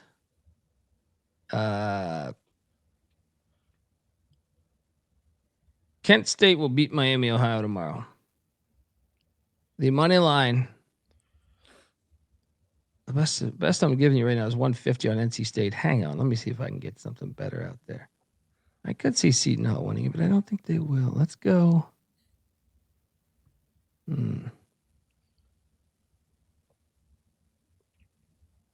Well, did I not pick anything else that would cover that? Give me UCLA money line plus 200. They beat Purdue tomorrow. Mac, fire. I will go Kent State against Miami of Ohio. Love NC State to hand Clemson their first ACC loss, and love Seton Hall catching the number against the Johnnies. I think that'll be a one-possession game. The dog, just saw it. Let's go with the fun one tomorrow. Give me DePaul plus 290 against Butler. Chris Holtman against Stab Mono. Why not? Let's take a Stab plus 290. Bieniek? Yeah. I like Arkansas minus 1.5 going back to the well. They were one of my favorite plays the other day against Georgia. Back home here. They haven't lost a home game all year. Against Vanderbilt, who's kind of been scuffling lately. I'll take the Hogs and Bud Walton Arena. Give me Central Michigan plus 1.5. I think the wrong team's favored. They've been pretty good at home this year, especially in league play. I like the chips there against Ball State. And then minus 1.5 Texas Tech on the road at Baylor. I think the student gets the best out of the teacher in that matchup. But also, I think Texas Tech's the better team. Baylor in every big game in the Big 12 so far has not even come close to covering. And then the dog for me, plus 9.5, Evansville. They're plus 400 on the money line. Ooh, I like that. Illinois, Chicago. The Flames have been rolling against specifically some of the better teams in the Missouri Valley. Now you get like a bottom tier Evansville, at least this year. And I think the Purple Aces may catch them in a sleepy spot. So plus 9.5, but sprinkle some on the 4-1 money line. I like it. Noah Bieniek's on Twitter at NoahB77_. Check out the college baseball experience. Moneyline McIntosh, aka Sam Darnold, is on Twitter at SamDarnold1. No, he's on at Moneyline_Mac. I'm on Twitter at the Colby D. The college basketball experience and college football experience are on Twitter at TCE on SGPN. YouTube.com/the college experience. Please, if you can, hit that like and subscribe button. Tell a friend. iTunes, Spotify, all that shit helps. Even if you don't listen to podcasts, you can just grab that and subscribe. It helps us. Why not help us? All right. Till next time, folks. See you tomorrow. This is the college basketball experience. You better start thinking about yours. I know the human being and fish can coexist peacefully. And we out of here. I hear there's rumors on the internets.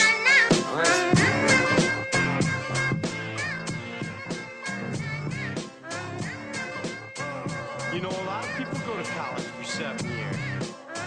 Yeah. Yeah, it's got me thinking about the good shit. The minute that I seen your grill again, it made me good trip. Good dog the mind back like dog rewind that. Man, I didn't get mad when you never hit me time back, but the comings on was strong. Now my shit's coming along, you know the song. The truth is I'm pretty much on fire again. It's heating up for real, I'm alive again. And that's the attraction factor. Vancouver, Michigan with my rap disaster. Yeah, you know you want it how you want it. No need to trip cause I got it, doggone it. It's all yours and the extras too. All the super music and the sex for who? Just get it straight cause you caught me in a good mood. Let me demonstrate what this time of year could do. Yeah, sing it.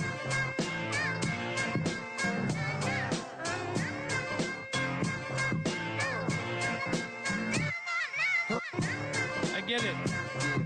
I get it, brother. I'll buy you a drink next time I ever see you.